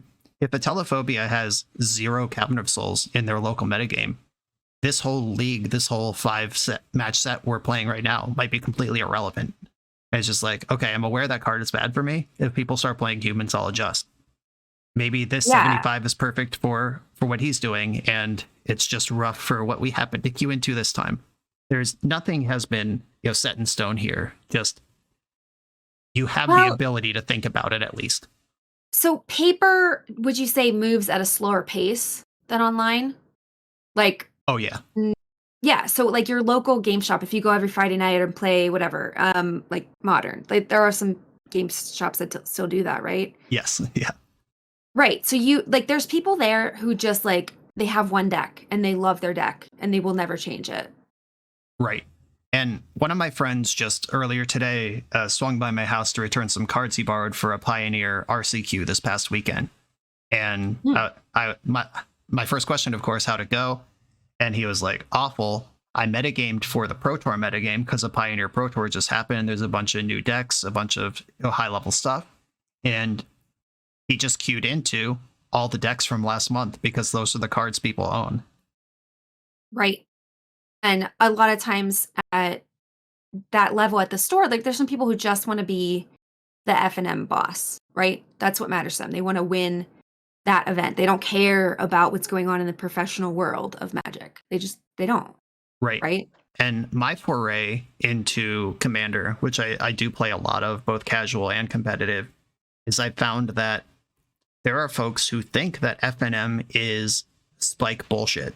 Like the most cutthroat, mean jerks you'll ever play in life are at FNM, and that is a deeply anxiety-inducing situation to think about showing up to FNM. Meanwhile, Yeah. I haven't attended an FNM in probably 6 years because that's not a good use of my time as far as developing what I want out of Magic. So Right. the spectrum is huge. And some folks, like, I think this deck that we're playing right now is a beautiful FNM deck. I can't in good conscience recommend someone take this to a PTQ if their goal is to win it. But if you want to relive 2008 Bitter Blossom Fairies and win some matches and have fun tuning your deck, blue-black is a deep color pie.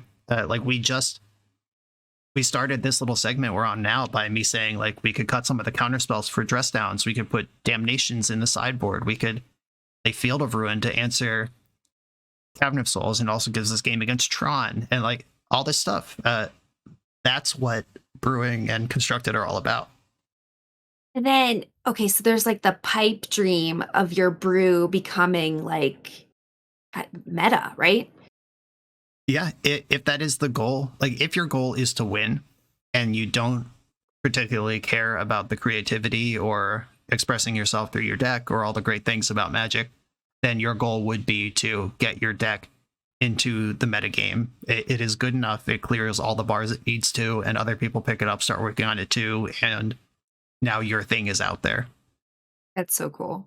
Right. And other people don't care about that. It's just, the meta is going to meta, and I'm going to play Blue-Black Fairies, or I'm going to play Prime Speaker Xanathar in Pioneer, or whatever the heck, whatever your pet deck is. And it's all valid ways to play Magic as long as you temper your expectations appropriately. Right.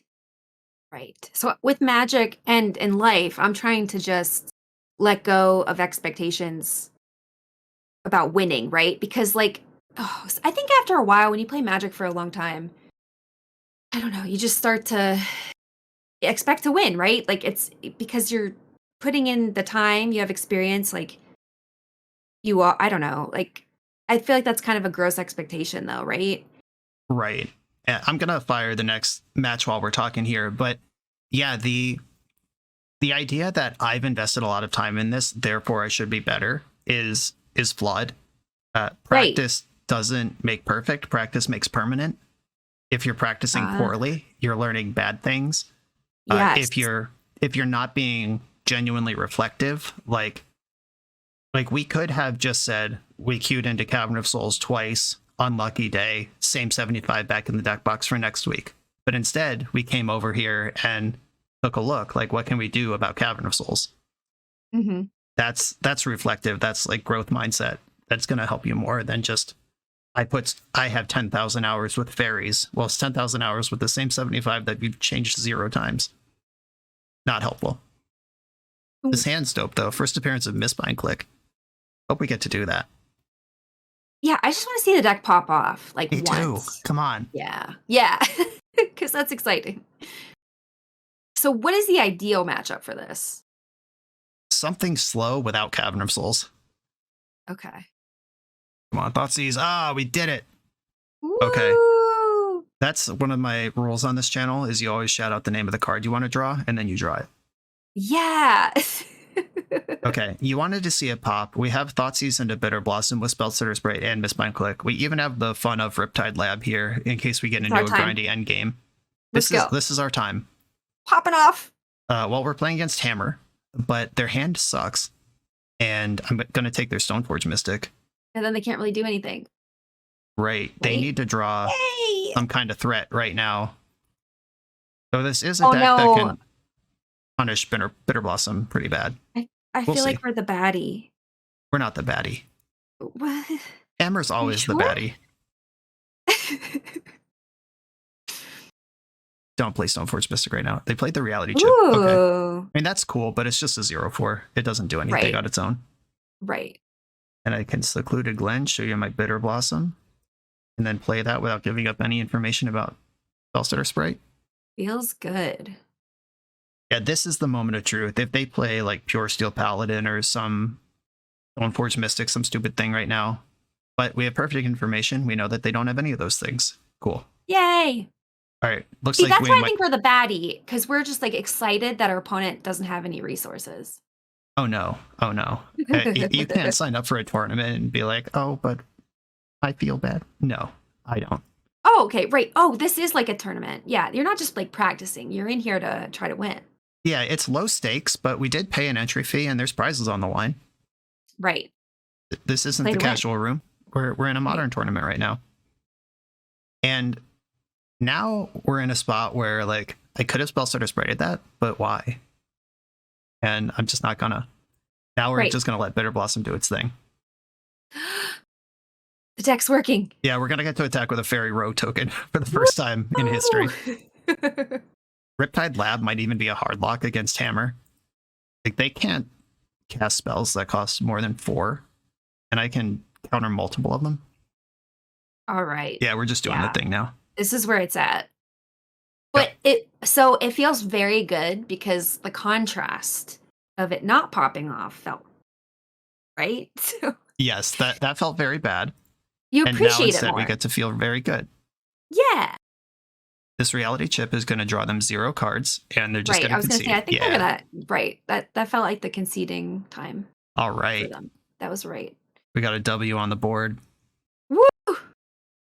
Okay, so Hammer, it doesn't usually look like that. They were pretty all in on that turn 2 Stoneforge Mystic. They had Cauldron in their hand. Their hand was really shitty, and I just punched through it with a Thoughtseize, which is awkward because generally I'm not excited about Thoughtseize in this matchup, but that was really good. Counterspell actually kind of sucks in this matchup. This is when we have to play to the board, but unlike the previous time that we tried to play to the board against humans, this is a deck with terrifying cards that could be in their hand, and by the time they're on board, it's too late. So I'm going to leave in all my discard. I'm going to bring in some extra efficient interaction. Dismember hurts, but it probably hurts less than a Stoneforge Mystic. And Ashiok does shut down the Stoneforge and Urza Saga stuff that they do, but I just don't know that I have room for that. Yeah. They don't really target my creatures. I don't think I need Scion of Una. Snapcaster Mage is pretty good, and the rest of this is removal and interaction and ways to win. We probably could cut 1 or 2 Bitter Blossoms on the draw, but I'm going to rock with this. You keep this, right? Yeah, it's a 1-lander on the draw with Consider and Thoughtseize, and a bunch of removal and interaction once we find land number 2. And I'm not going to remember that time that we did this and lost because we missed our land drop, because that's not how probability works. Right. I am going to keep this hand. Yeah. I mean, if you're on the play, would you keep it? Yeah. Right. It's the same thing. And if they're just going to pass the turn, I'm going to Thoughtseize here, because if they Stoneforge Mystic, that's something that could be too late to Thoughtseize. I'd rather get a good look at their hand now. All right, they had Spell Pierce, that's fine. I would rather take the look at their hand now than try to figure out how to beat a potential Hammer turn 2 next turn. Oof. Urza Saga, there's this stupid reality ship again.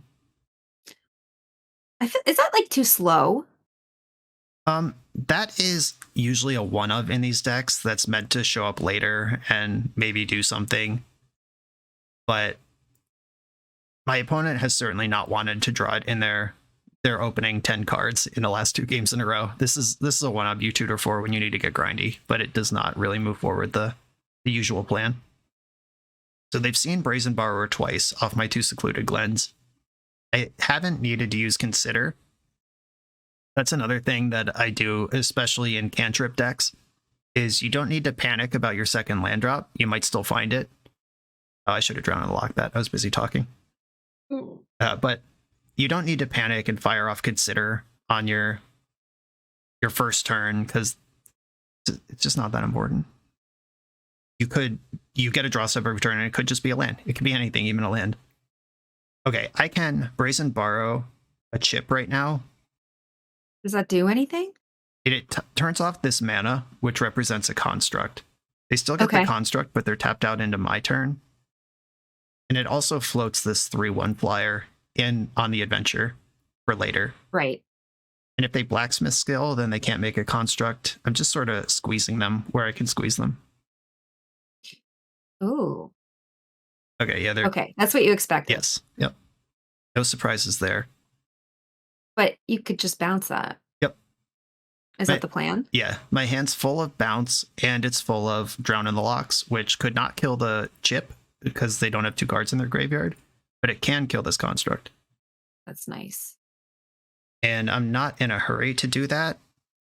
I can let them commit mana and resources to moving their game forward. And I've just run a Runnered Lands, haven't needed this Consider yet. I do have to watch out for Springleaf Drum because that represents Blacksmith Skill, it represents Spell Pierce, represents a lot of stuff.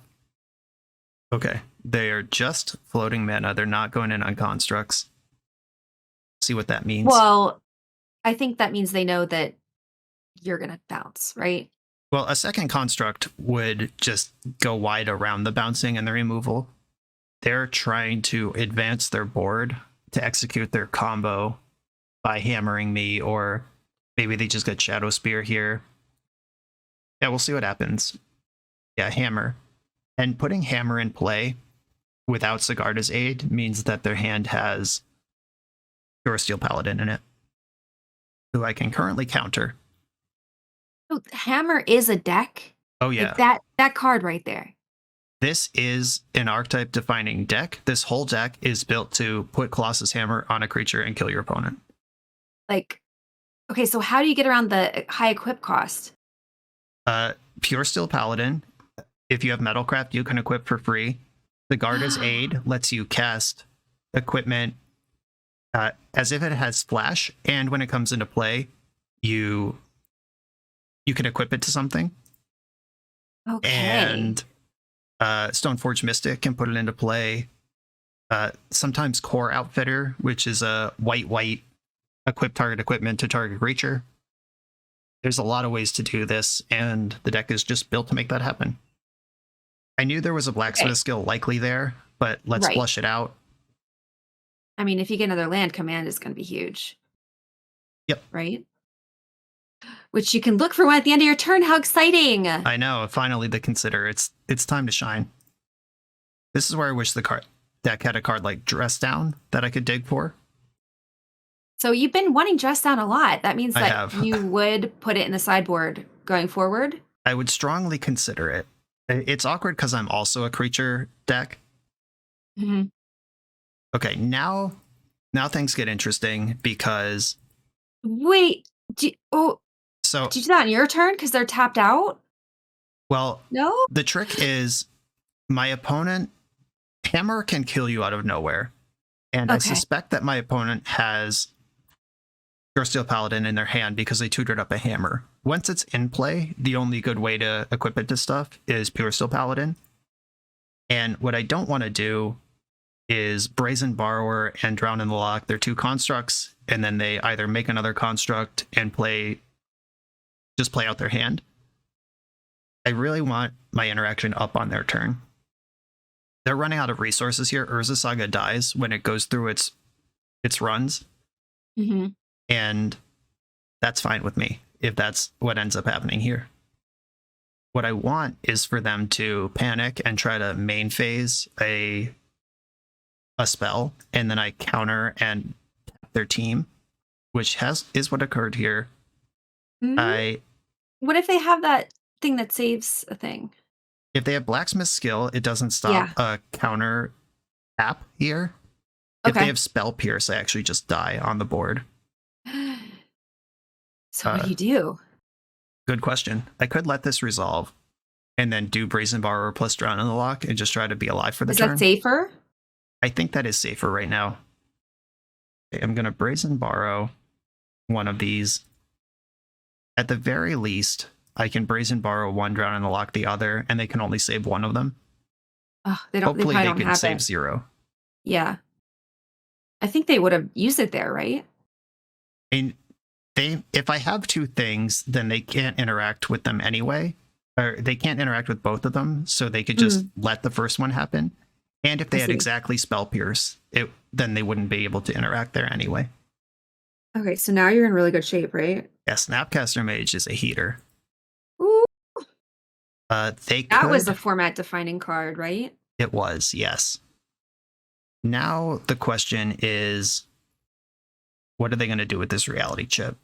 They need 1 more mana before they can equip it, but if equipping it to Ornithopter could get their engine online. But if they tap out, I can Drown in the Lock the reality chip, and then we don't have to worry about that. This is exciting. Yeah, this is fun. This is a control deck doing what it's supposed to do. Yay!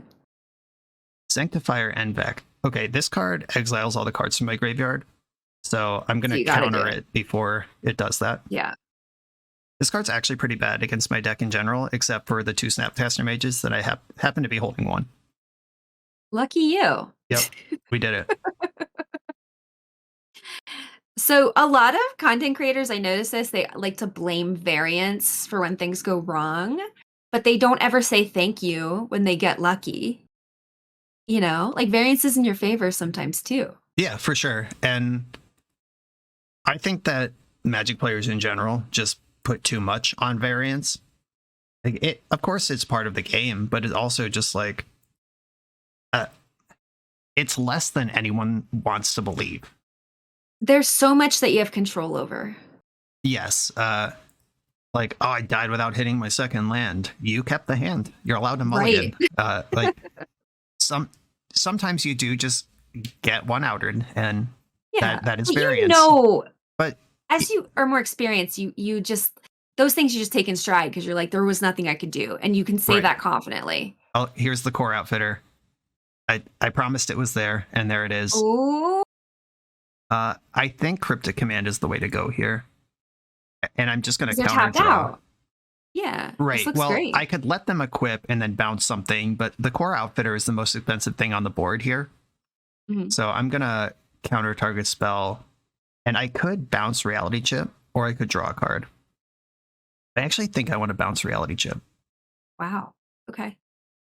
Because the way that they get back into this game is they get chip going, and they draw a bunch of cards off of it.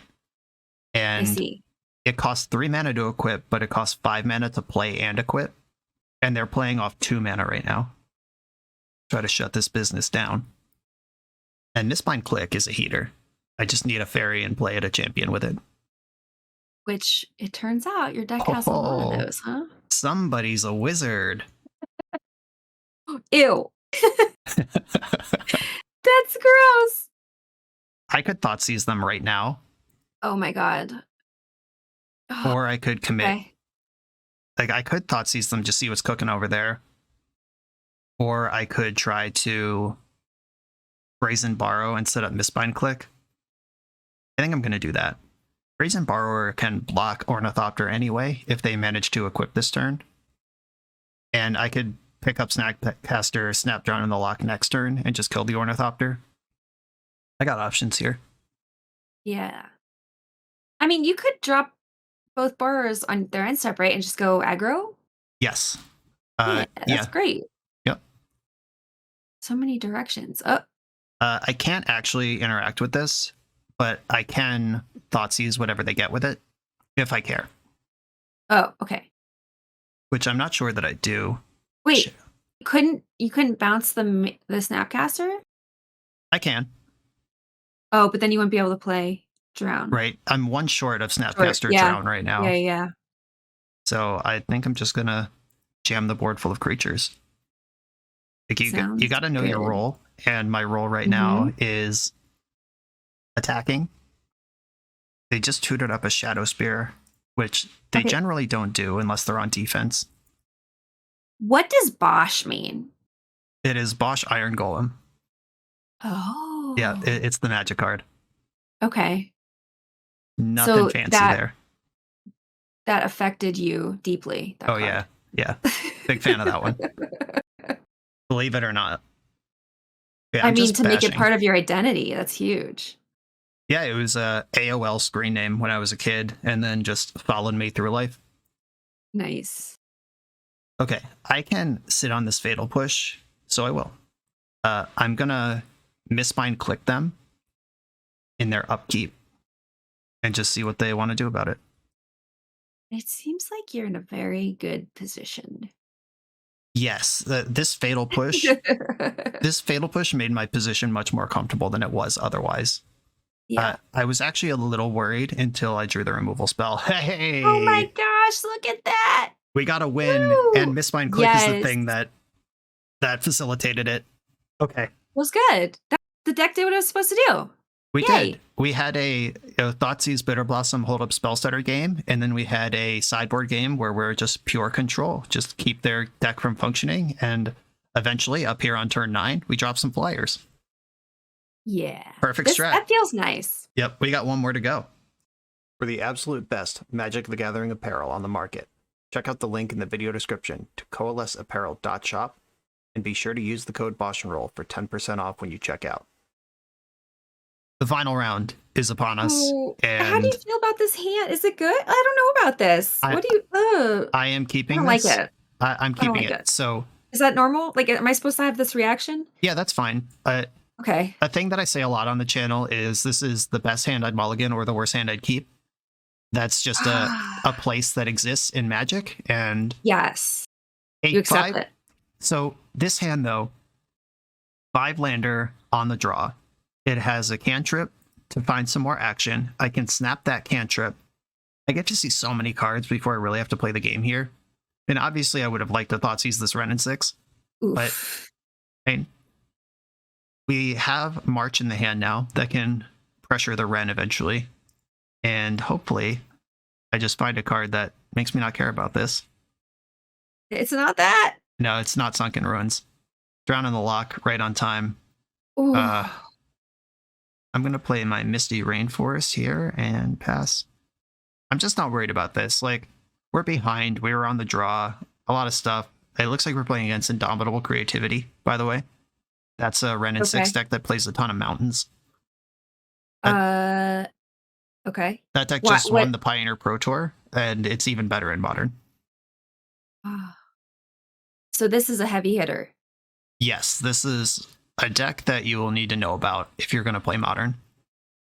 The goal is for them to resolve Indomitable Creativity and put Archon of Cruelty into play.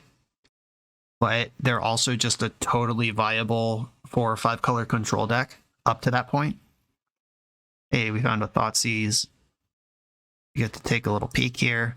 Ooh. Indomitable Creativity and Lightning Bolt confirmed. They have nothing. Well, they have Wrenn and 6, and this deck is built on Dwarven Mine, which if you if you have 3 mountains, you get a 1/1. And Wrenn and 6 can get all 4 of the Dwarven Mines out of the deck with a fetch land, so they don't even need to cast a spell to put a real clock on the board. I'm going to take the creativity, though. But you're okay with the March in your hand, right? Like, you feel pretty safe at this time, or no? Yeah, I'm not going to die to 1/1 beats, but the thing this deck does extremely well is it can pressure you with those 1/1 beats, and then it ticks up Wrenn and 6 in the background. Wrenn and 6 starts threatening an emblem. Maybe they draw Fable of the Mirror Breaker at some point, and then they have that going on. It's a really robust deck. I like that their hand is just a bunch of lands and a lightning bolt right now. That's great for me.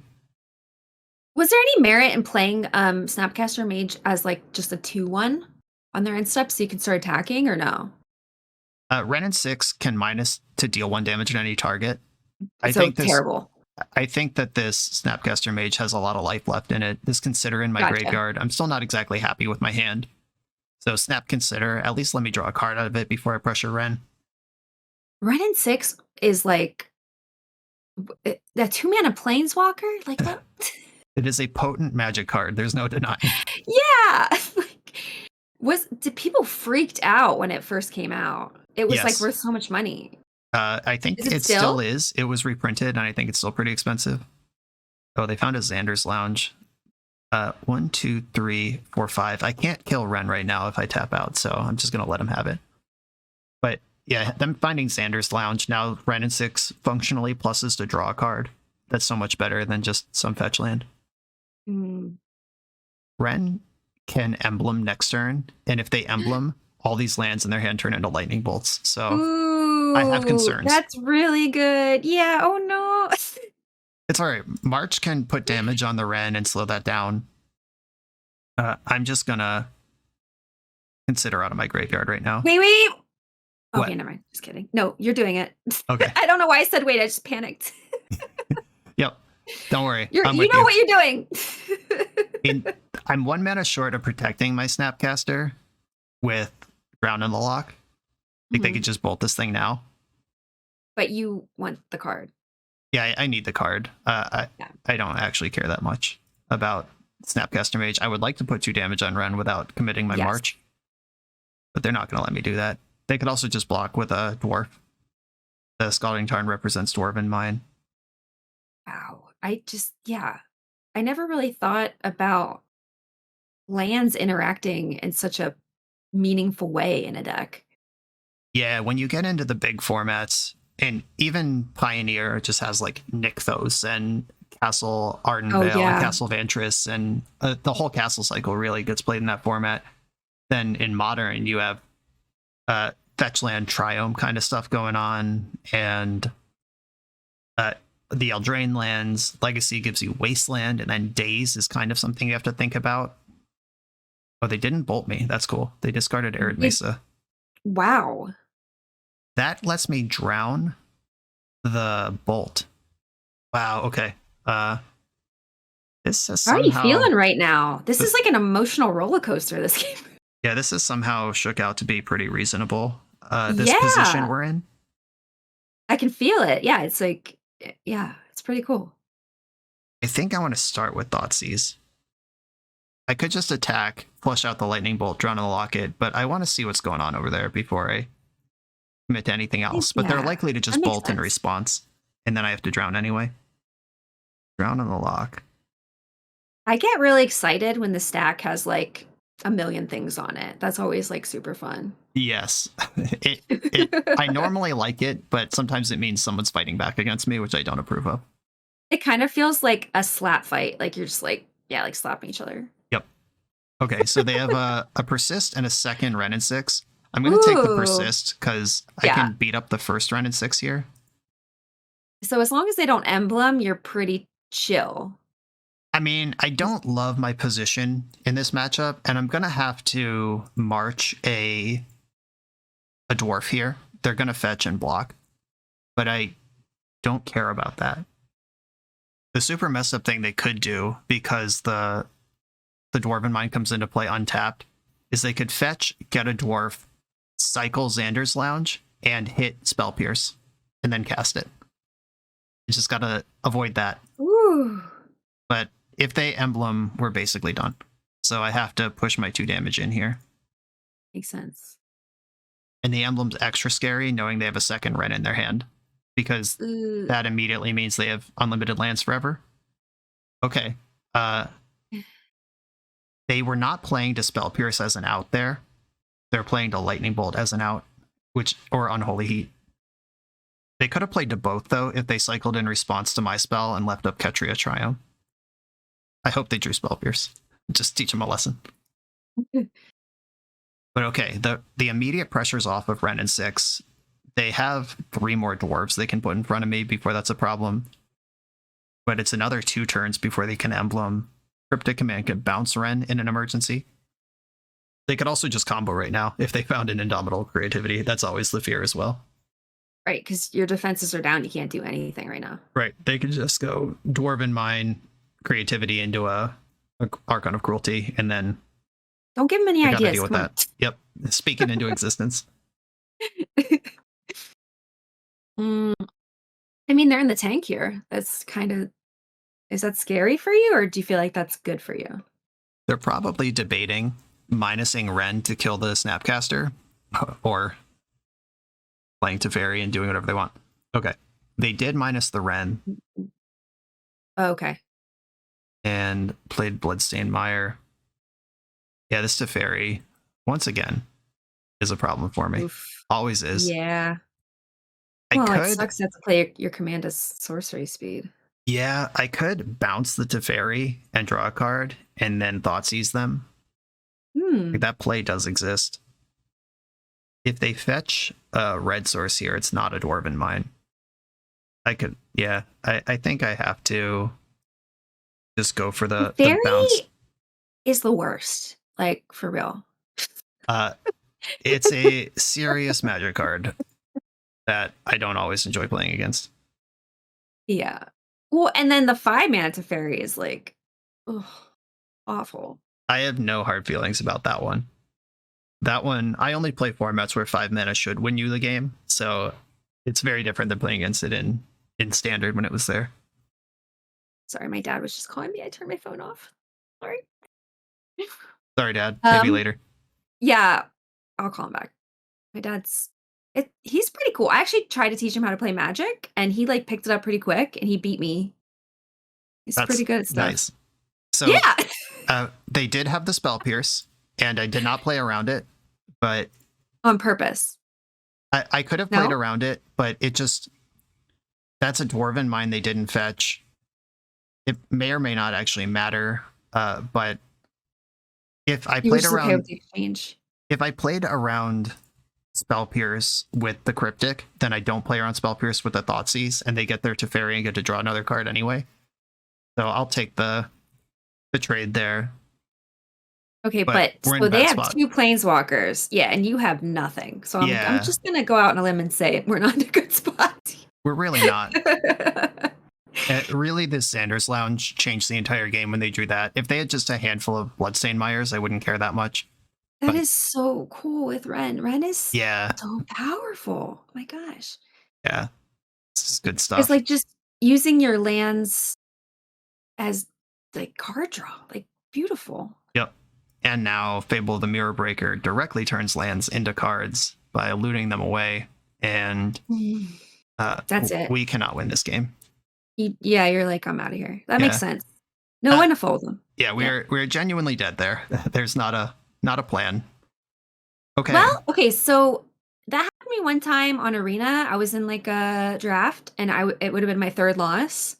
So I was like, you know what? I'm going to play my outs, and they lost power actually because it was somebody I knew. So I checked in with them later. I'm like, what happened? They were like, oh, my power went out. I was like, yes, Got him. because I ended up getting the 7 wins. It was amazing.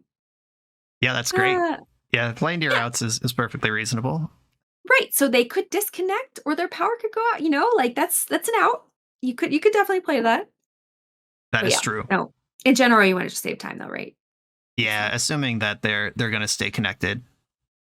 Now, Which would be 99.9999% of the time, right? right. Yeah, if I had nowhere to be, if I was just chilling, but I'm making content here. I can't just bleed out forever as people watch me do it. Do people like to watch that? Probably not. I hope not. Sickos. Okay, so Force of Negation and Subtlety line up against their Planeswalkers pretty well. Okay. And that's what you have the most problems with in this match. Yeah, I'm taking kind of a big swing here, I think. This is a lot of pitch counter magic. Like, you don't want to go 2 for 1 very often, or 1 for 2, because we do need to play from ahead. But this is the tempo conversation we were having earlier. If I can get effectively 4 mana's worth of effect out of a Subtlety on turn 2, that might give me the time I need to get through. I wish this deck had better ways to kill Planeswalkers on board. Something like Bloodchief's Thirst, maybe, is the way to go. We have the March, but just 2 of them. And we've been getting run roughshod over by Teferi Time Raveler throughout this entire league. Right. So, but that's like something you keep in mind. So if you would, after this league, you would probably change the sideboard a little bit, or no? Yeah, I would I would make changes that involve answering planeswalkers in play. Yeah. Ooh, this one, I don't like the one lander, but I do have Consider and I have Inquisition. I am going to keep this. This is, once again, it's that same thing. Slightly better than 1 and 3 cards in our deck is a land, and we'll see 3 cards before we miss a land drop. Let's hope this one holds up. Okay. Yep. But unlike the Affinity matchup, that when we missed our land drop, they just played 5 spells, this is a slow, grindy control deck. It's a combo control deck. And just going to hope this works. Yeah, do what you gotta do. Yep. And I think I want to Inquisition before their Spell Pierces are online. If I can clip the Wrenn. Oh, look at that. Spell Pierce, Wrenn, and 6. I'll take the Wrenn.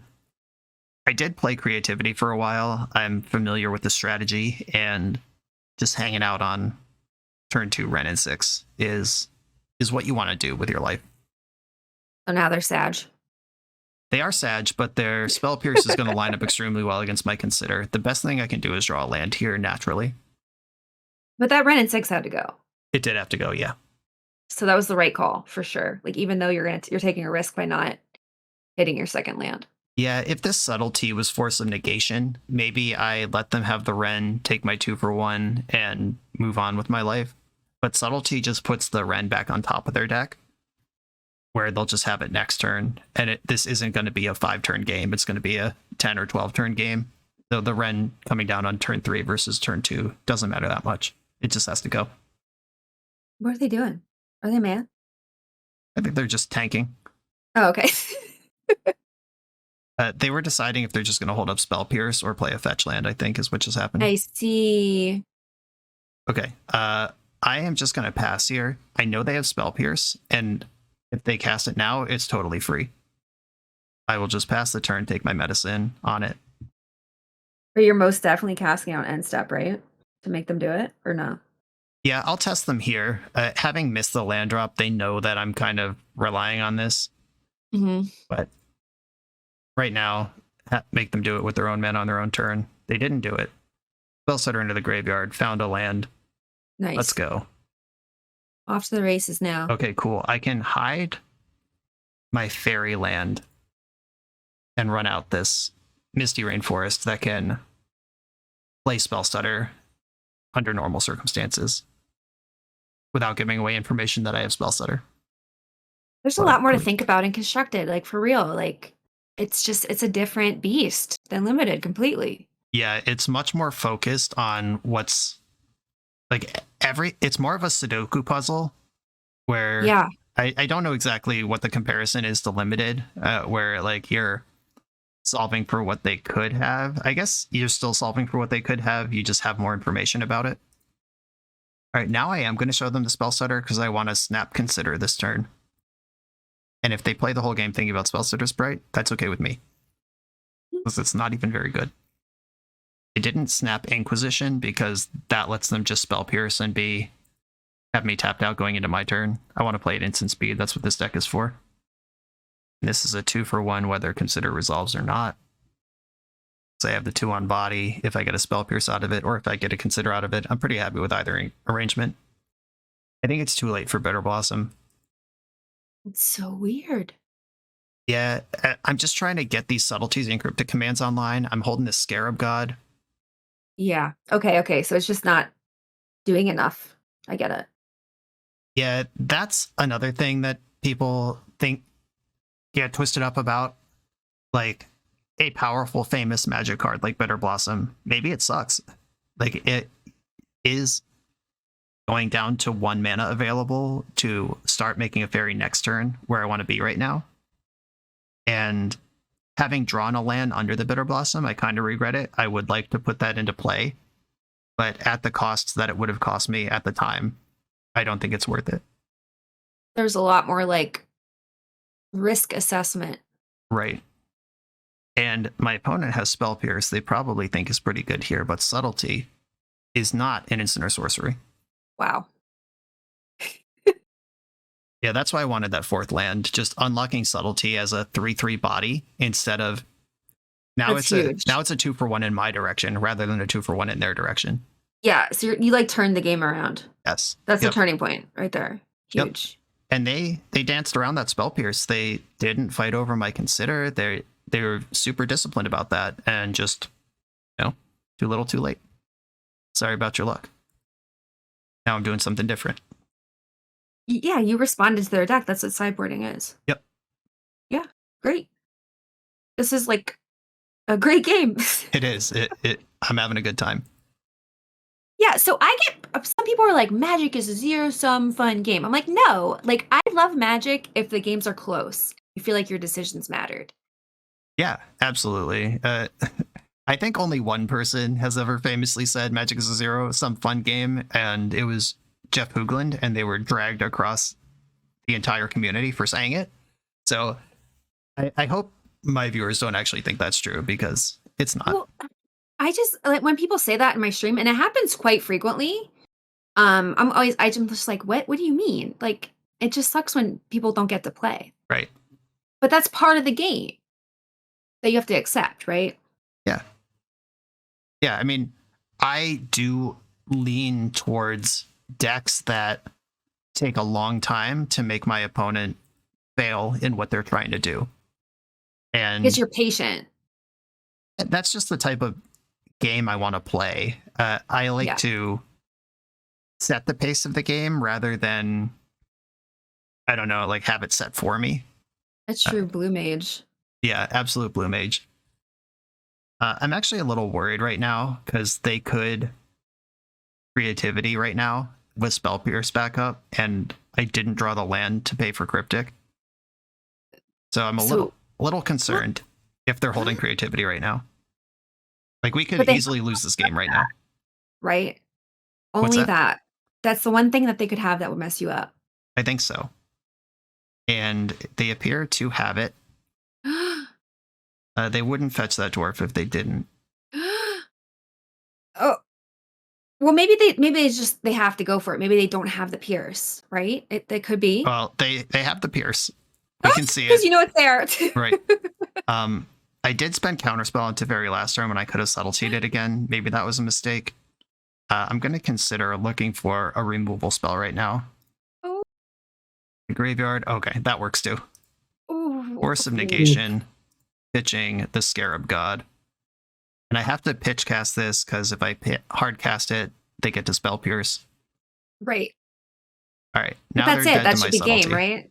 Yeah. Oh, they have Leyline Binding. They can remove subtlety. I might just jam out the other one. But then I'm in trouble to Lightning Bolt. Nah, I don't care. I'm going to jam out the other one and try to end this game. Right. Okay, they're Leyline Binding now. Taking out the subtlety. And I'll just play my other subtlety. So it gets pierced, right? Subtlety cannot be pierced. Oh, can't. Oh, right, yep. Right. Because it's not. Oh my gosh, right. Oh.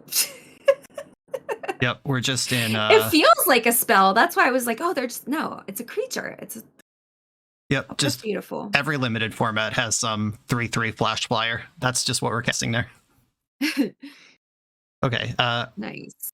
I think I cut too many counter spells there. I was worried about Teferi shutting down parts of my deck, but I boarded in all these things that keep Teferi out of play. So I think I need to respect that more. They are kind of a graveyard deck too. Maybe my Ashiok should be in.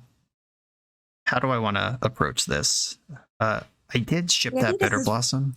This is really hard. Like sideboarding? Yes. Spellstutter Sprite doesn't really line up well, and now they've seen it, so they're going to think about it. I'm kind of just going into blue-black mid-range here. I want some Bitter Blossoms, but I only want them in certain situations.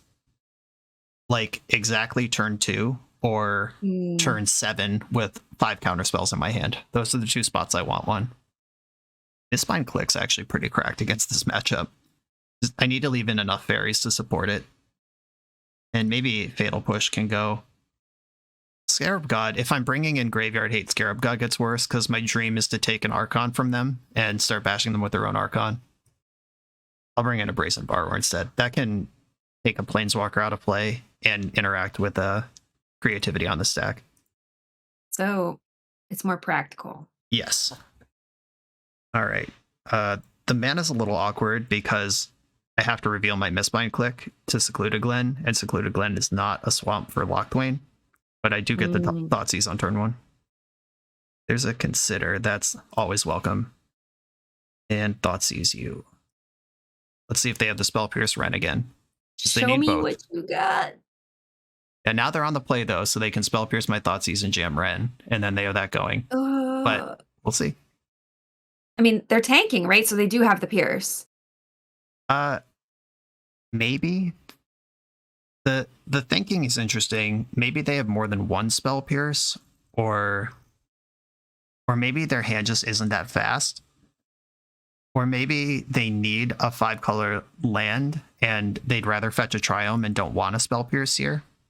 I think if their hand was Spell Pierce Wren, they just do this, and it's very easy. Okay, Flusterstorm does the same thing. We'll see if they have the Wren to follow up or what they were thinking about there. But their next untap step gives them to Fairy, which... Gross. Okay, they don't have Wren. I would love an untap blue source right now. Let's counterspell online, please. Uh-oh. Well, Danger Zone. I hope they respect Spell Pierce. And I have March and black cards in my hand, so I can clear a Teferi. I guess it's not the worst. But it has to be on your turn, right? Yes. Yuck. Yeah, if they put Teferi into play and plus it, that's annoying, because then it has 5 loyalty, and I gotta figure that out. If they minus it, oh, their hand just sucks. That's what's going on. Ooh. No Teferi. Let's see if they want to Spell Pierce this Consider. They didn't do it last game. A Swamp. I will take this because I'm not greedy and Ashiok is great. I would prefer an island, but I'm not going to send a land when I'm just hurting for lands. Yeah. Makes sense. Subtlety is nice. Okay, I'm going to jam Ashiok and hope it resolves. But like if the counter is that's not that bad. It's fine. Okay, we're in there. They are a Lightning Bolt deck, and the important part of Ashiok is the static ability of they can't search their deck. I don't really need Graveyard Hate yet. Yeah. But if I poke them once, then Lightning Bolt still doesn't get me, and it clears this fetch land out of their graveyard in case they draw a Wren. Nice. So I'm going to do that once and then never again. Cool, that makes sense. Yep, and we were looking for a Wren to be in exile, but... Right, I guess I don't really care if Wren picks up Scalding Tarn because they can't search their deck, but I hope this just did some damage. Teferi, I can just march this thing, or I can subtlety it like I signed up for. That's what you said they were for. Yeah, and if they put it on top, I can mill them with Ashiok, and it's gone. Nice. Okay. See what they do with this thing. Subtlety is well named. Yes, it is subtle. And they put Teferi on the bottom. They knew I could just mill it. Time for an island. Let's stabilize here. Okay. Oh. It's fine. We're chilling. I have a removal spell. I have a soft counter spell. And Ashiok is messing up their plans. I hope so. It's going to be hard to get more dwarves into play. Renin 6 is a lot worse. If they You're feeling good. If they Lightning Bolt Ashiok, Spellstutter gets that. So I don't feel good yet, but I feel like we are competitive right now. They're not doing what they want to do. But neither really am I. Well, it's not a shutout. Right. This is anyone's game. The next big top deck swings this. I hate that they have another Teferi. I could just bet on March here. Like if they draw a card immediately, the March is where I want to be. Okay, I'm going to hope they draw a card. Maybe I should have flashed in Spellstutter and give them something to bounce. It's too late now. Let's hope they minus and need a card here. Very plus. Cursed existence. Yeah, so it's your worst case scenario. It's all right. We'll figure this out. Okay, Secluded Glen can do what? I can play Subtlety as a 3/3. Which is not what I want to do, but it's what I'm going to do. Yeah, if that land showed up last turn, this game would be in easy mode, but it didn't. It's all right. Let's hope they have to bounce Subtlety with Teferi, and then they don't combo kill me, and then I can pick off Teferi with March. They're just playing for the long game now. We have to wiggle out from the bottom. That Wooded Foothills doesn't work. I'm like tense right now. I'm like, I don't know what's gonna happen. I know. They have 3 cards in their hand. If it's Lightning Bolt, Indomitable Creativity, we could lose right now. Teferi could draw another card. Yeah, we're just sitting here with no defenses, just like, oh my gosh. Like, we have 1 defense. It's Ashiok. It's a pretty big defense. It's just not a counter spell. Stable the Mirror Breaker. Okay. That can attack Ashiok. That sucks. Okay, I can fetch. You just can't fetch. And now counterspell's online. I'm gonna kill Teferi right now. Make that happen. And then I can deal with this goblin in the future, I hope. I mean, you have to deal with Teferi because he shuts off. Yeah, everything that I'm doing, Teferi turns off. So there's no choice there. Right. And I'm gonna fetch an island right now because if they attack for 2 with Goblin Shaman, and then I fetch in the end step, they can Lightning Bolt without a counterspell up. So I'm just gonna get my mana under me right now. Haha, they snapped off the Wooded Foothills. Why do you think I put this card in play? Okay. Moral victory. Woo! Yeah, even if we lose here. Hopefully now they know. Yep. Right. If that was just like a little lesson for them. Wow, they discarded 0 cards off of Fable. Their hand's already exactly what they want it to be. That's bad news. Wow. Yeah, the worst thing for me right now is if they Creativity with Counterspell backup, or Spell Pierce backup. I can't Subtlety a Creativity that only gets creatures or planeswalkers.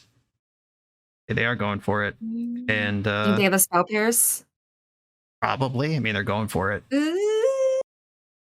All right, we did it. Okay.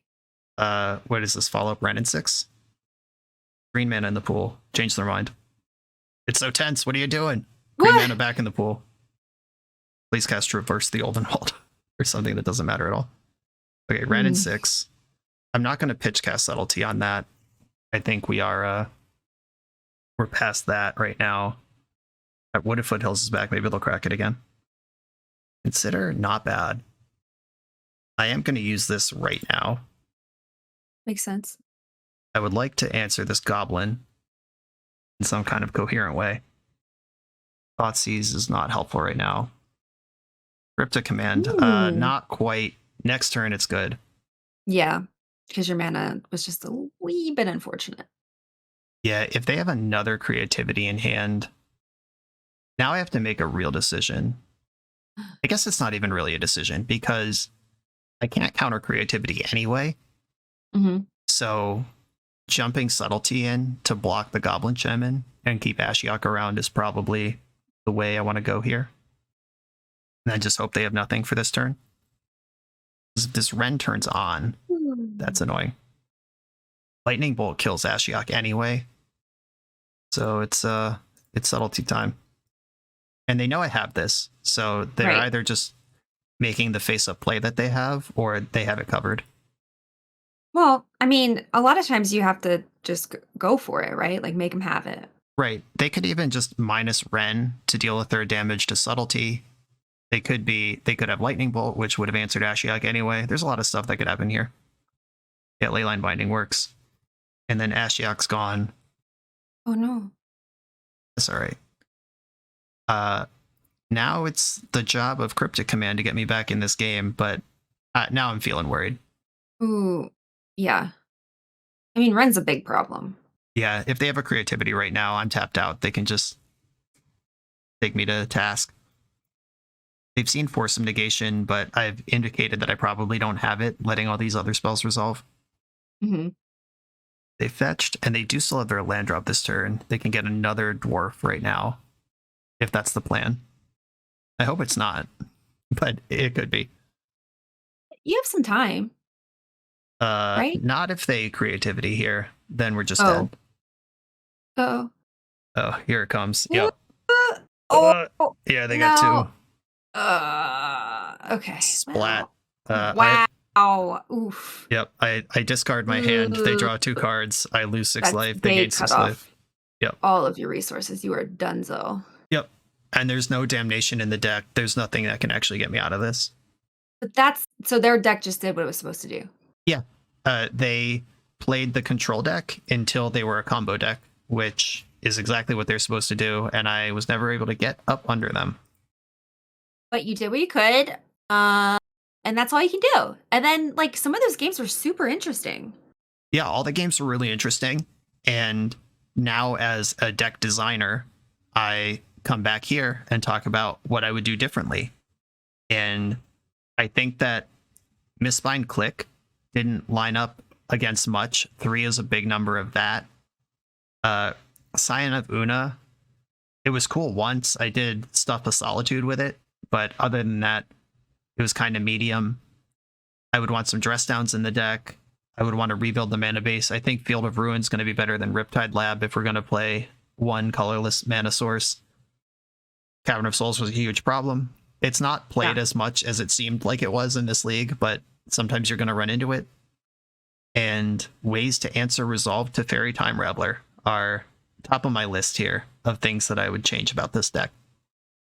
Right. Well, Teferi's just played. I mean, it's like an auto include in any blue-white deck, right? I mean, it's so strong. Yeah, it's pretty much a reason to be blue-white.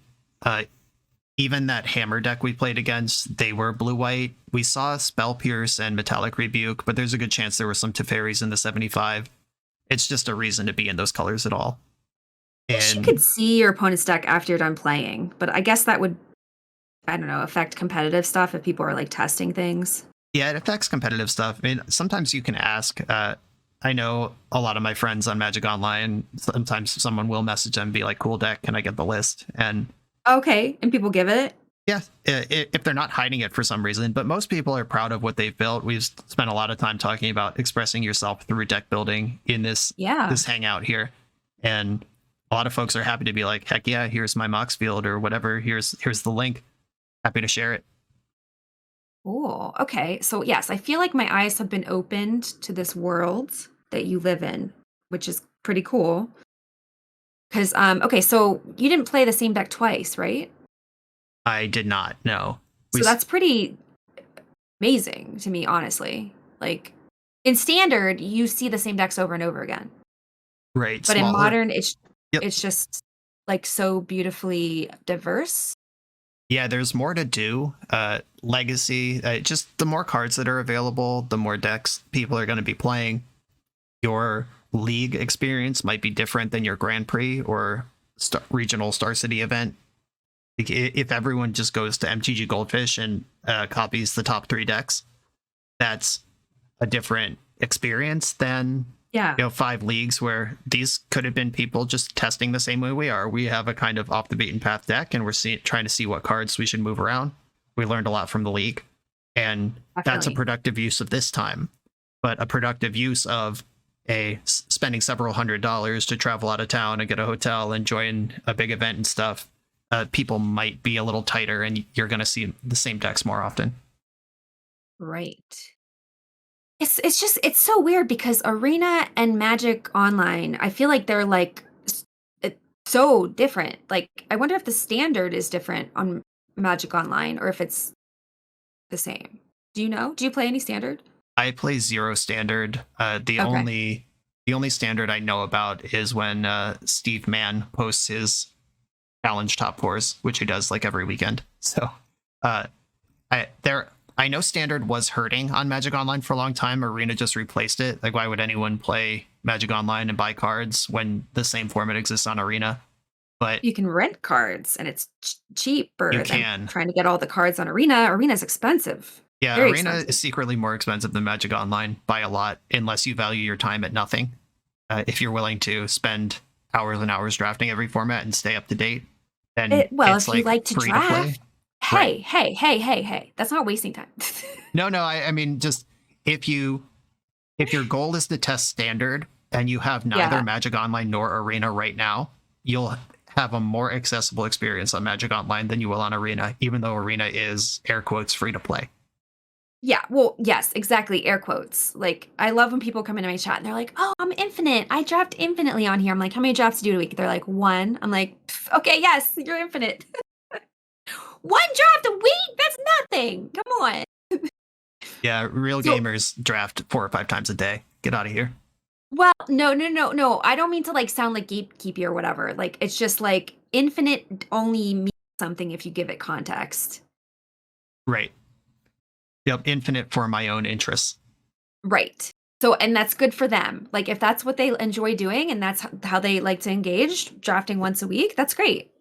But like for me, like I'm like a draft fiend. Like I just want to draft nonstop, except for with this set, which is so weird. I feel like I have to like I don't know. I feel like a lot of my identity is like tied up in draft, and I'm just like leaving it behind for a whole format. It's so weird. Well, I can commiserate with that a little bit.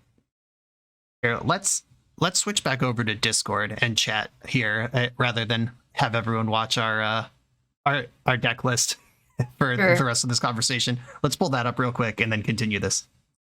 So you were saying you feel like you're leaving your identity behind, learning constructed. I have a big draft tournament that I play every year from friends, just some friends out in the woods who organize an incredible draft event every January. And this year I had not drafted 4 of the 6 formats ever. And it That's felt kinda like, cool, though. I know, it was fun.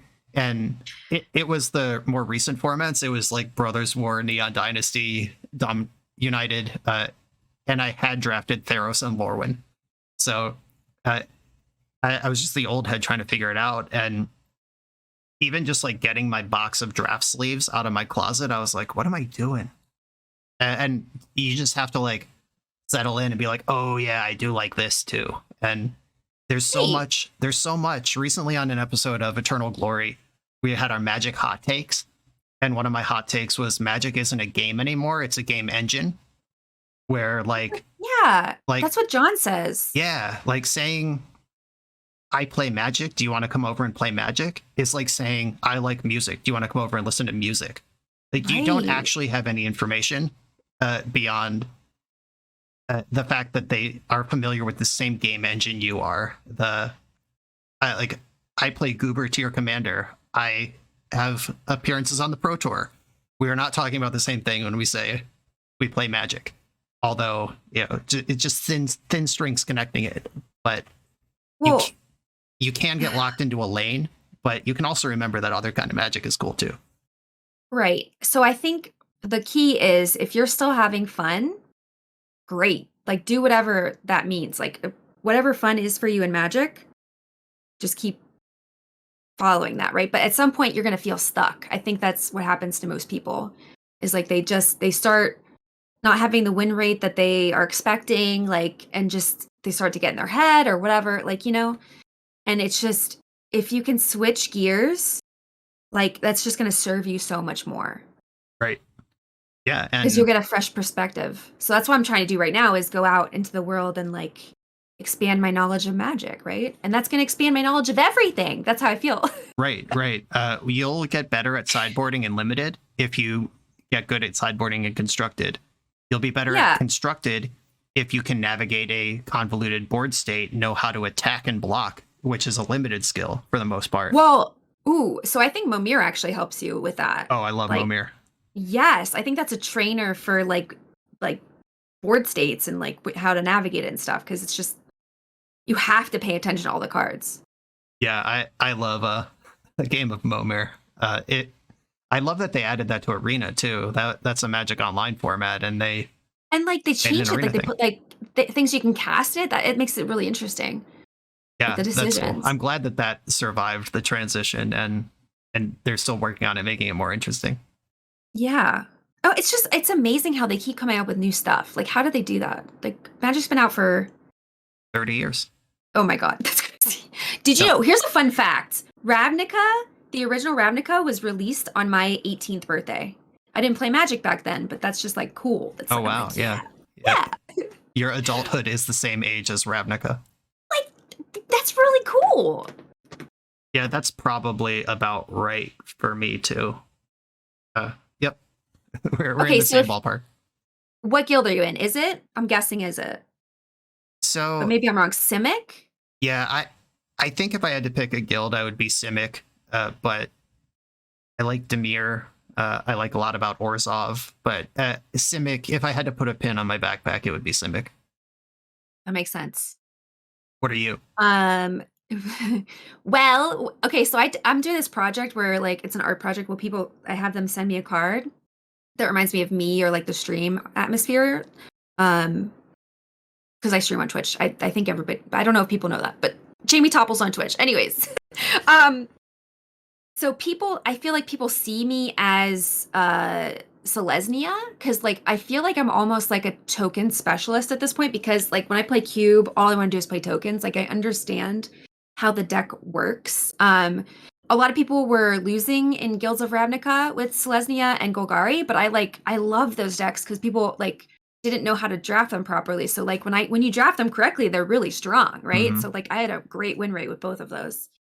So I think people, like, see me as, like, kind or whatever. I don't know. I want to be in the Rakdos Guild though. That's the best I vibe think possible. Just Selesnya on the right. streets, Rakdos in the Yeah. streets. Well, like, and that's how, like, I feel like I live my life, and, like, I'm just trying to be more of, like, a badass right now. Like, I have the Swamp Ultra Pro, like, sign on my wall. Like, so Nice. when I look at it, I'm like, okay, so it speaks the black mana speaks to me the most right now. And I think that's because, like, that's the area of my life where I need to, like, let myself experience it more instead of, like, repressing it. I like that. Yeah. I Yeah, I think magic can tell you a lot about your personality too. Like, I don't think people are the decks they play, like, 100%, but I think it says something about them and how they approach the game. Yeah, the Their type favorite. of things you like to do, or at least the colors you identify with. In a tournament grinder is going to play whatever the best deck is, whether it Yeah. reflects their personality or not. But in your EDH decks or whatever, where you do get to express yourself, just uh, being. I noticed recently of my 8 EDH decks, 5 of them are red, which is the color I would not identify with. Actually, the least is red. Every other color I could see something in, but I just don't like red. But Okay. at the Well, same can I just time, say look where we are. right. So I think that maybe red, like, since you don't, like, associate with it, that might be your, like, repressed nature. Like, you are Could a be. passionate person. I can see it. You're doing this as a living every day. You're making content for Magic. That's passion. You have red in your Yeah, makeup. it's all in there. Yeah, for sure. Uh, yeah, didn't expect this to turn into a therapy session. I'll have to. You can bill my insurance when we're done here. That was a great insight. So, But yeah, well, magic reveals a lot. yes. Okay, so John makes fun of me because every time I leave the house, if I'm in a group of people, I always, like, end up finding the person in the room who plays Magic, and I just, like, we, like, nerd out about it. Mhm. Happened with us at the party, Yep. right? So I feel like I'm almost like an ambassador for the game because I'm just like, I think that Magic taught me so much about myself and life. Like, it's like a language, right? At this point. Yep. Yeah, I remember Patrick Chapin when he was writing a lot in the early 2000s. His his big, I mean, in addition to his brilliant deck building insights and everything, one of his big contributions is that he spoke about magic to non-magical people with zero embarrassment. He's just like, yes, Yeah, yeah. I'm a 30 something man who dedicates a significant amount of my effort to this card game. And Amazing. these are the things I like about it, and it does the following things. And it's just like we all had that phase where it's like, yeah, I play magic. I don't know, it's just like a thing. But I never had that phase. oh, No, I'm always very proud. I'm well, proud that I play Magic. definitely. I've been playing since I was 9, so there were That's phases of like amazing. when like It wasn't cool. you try to be cool as a kid, or Yeah. like you start dating or like whatever, and it's like what is cool, what is reasonable to reveal, and then like now I'm obviously at a point where it's just like, yeah, the house I live in was paid for by magic. That's cool. That's cooler than Awesome. your job, whoever Yes. you are, random person. Yes. What but you made this life for yourself, right? You made choices that put you on this path. And other people can do it too, right? Right. But And that's the cool part. When you go out and live your passion, live your dreams, like, that inspires other people to do the same. So you're doing important work. yeah, I talk about this on the podcast sometimes where a lot of folks are like, you're part of my morning routine. I drink my coffee and I wake up listening to your whatever your league is. And I'm like, that's cool.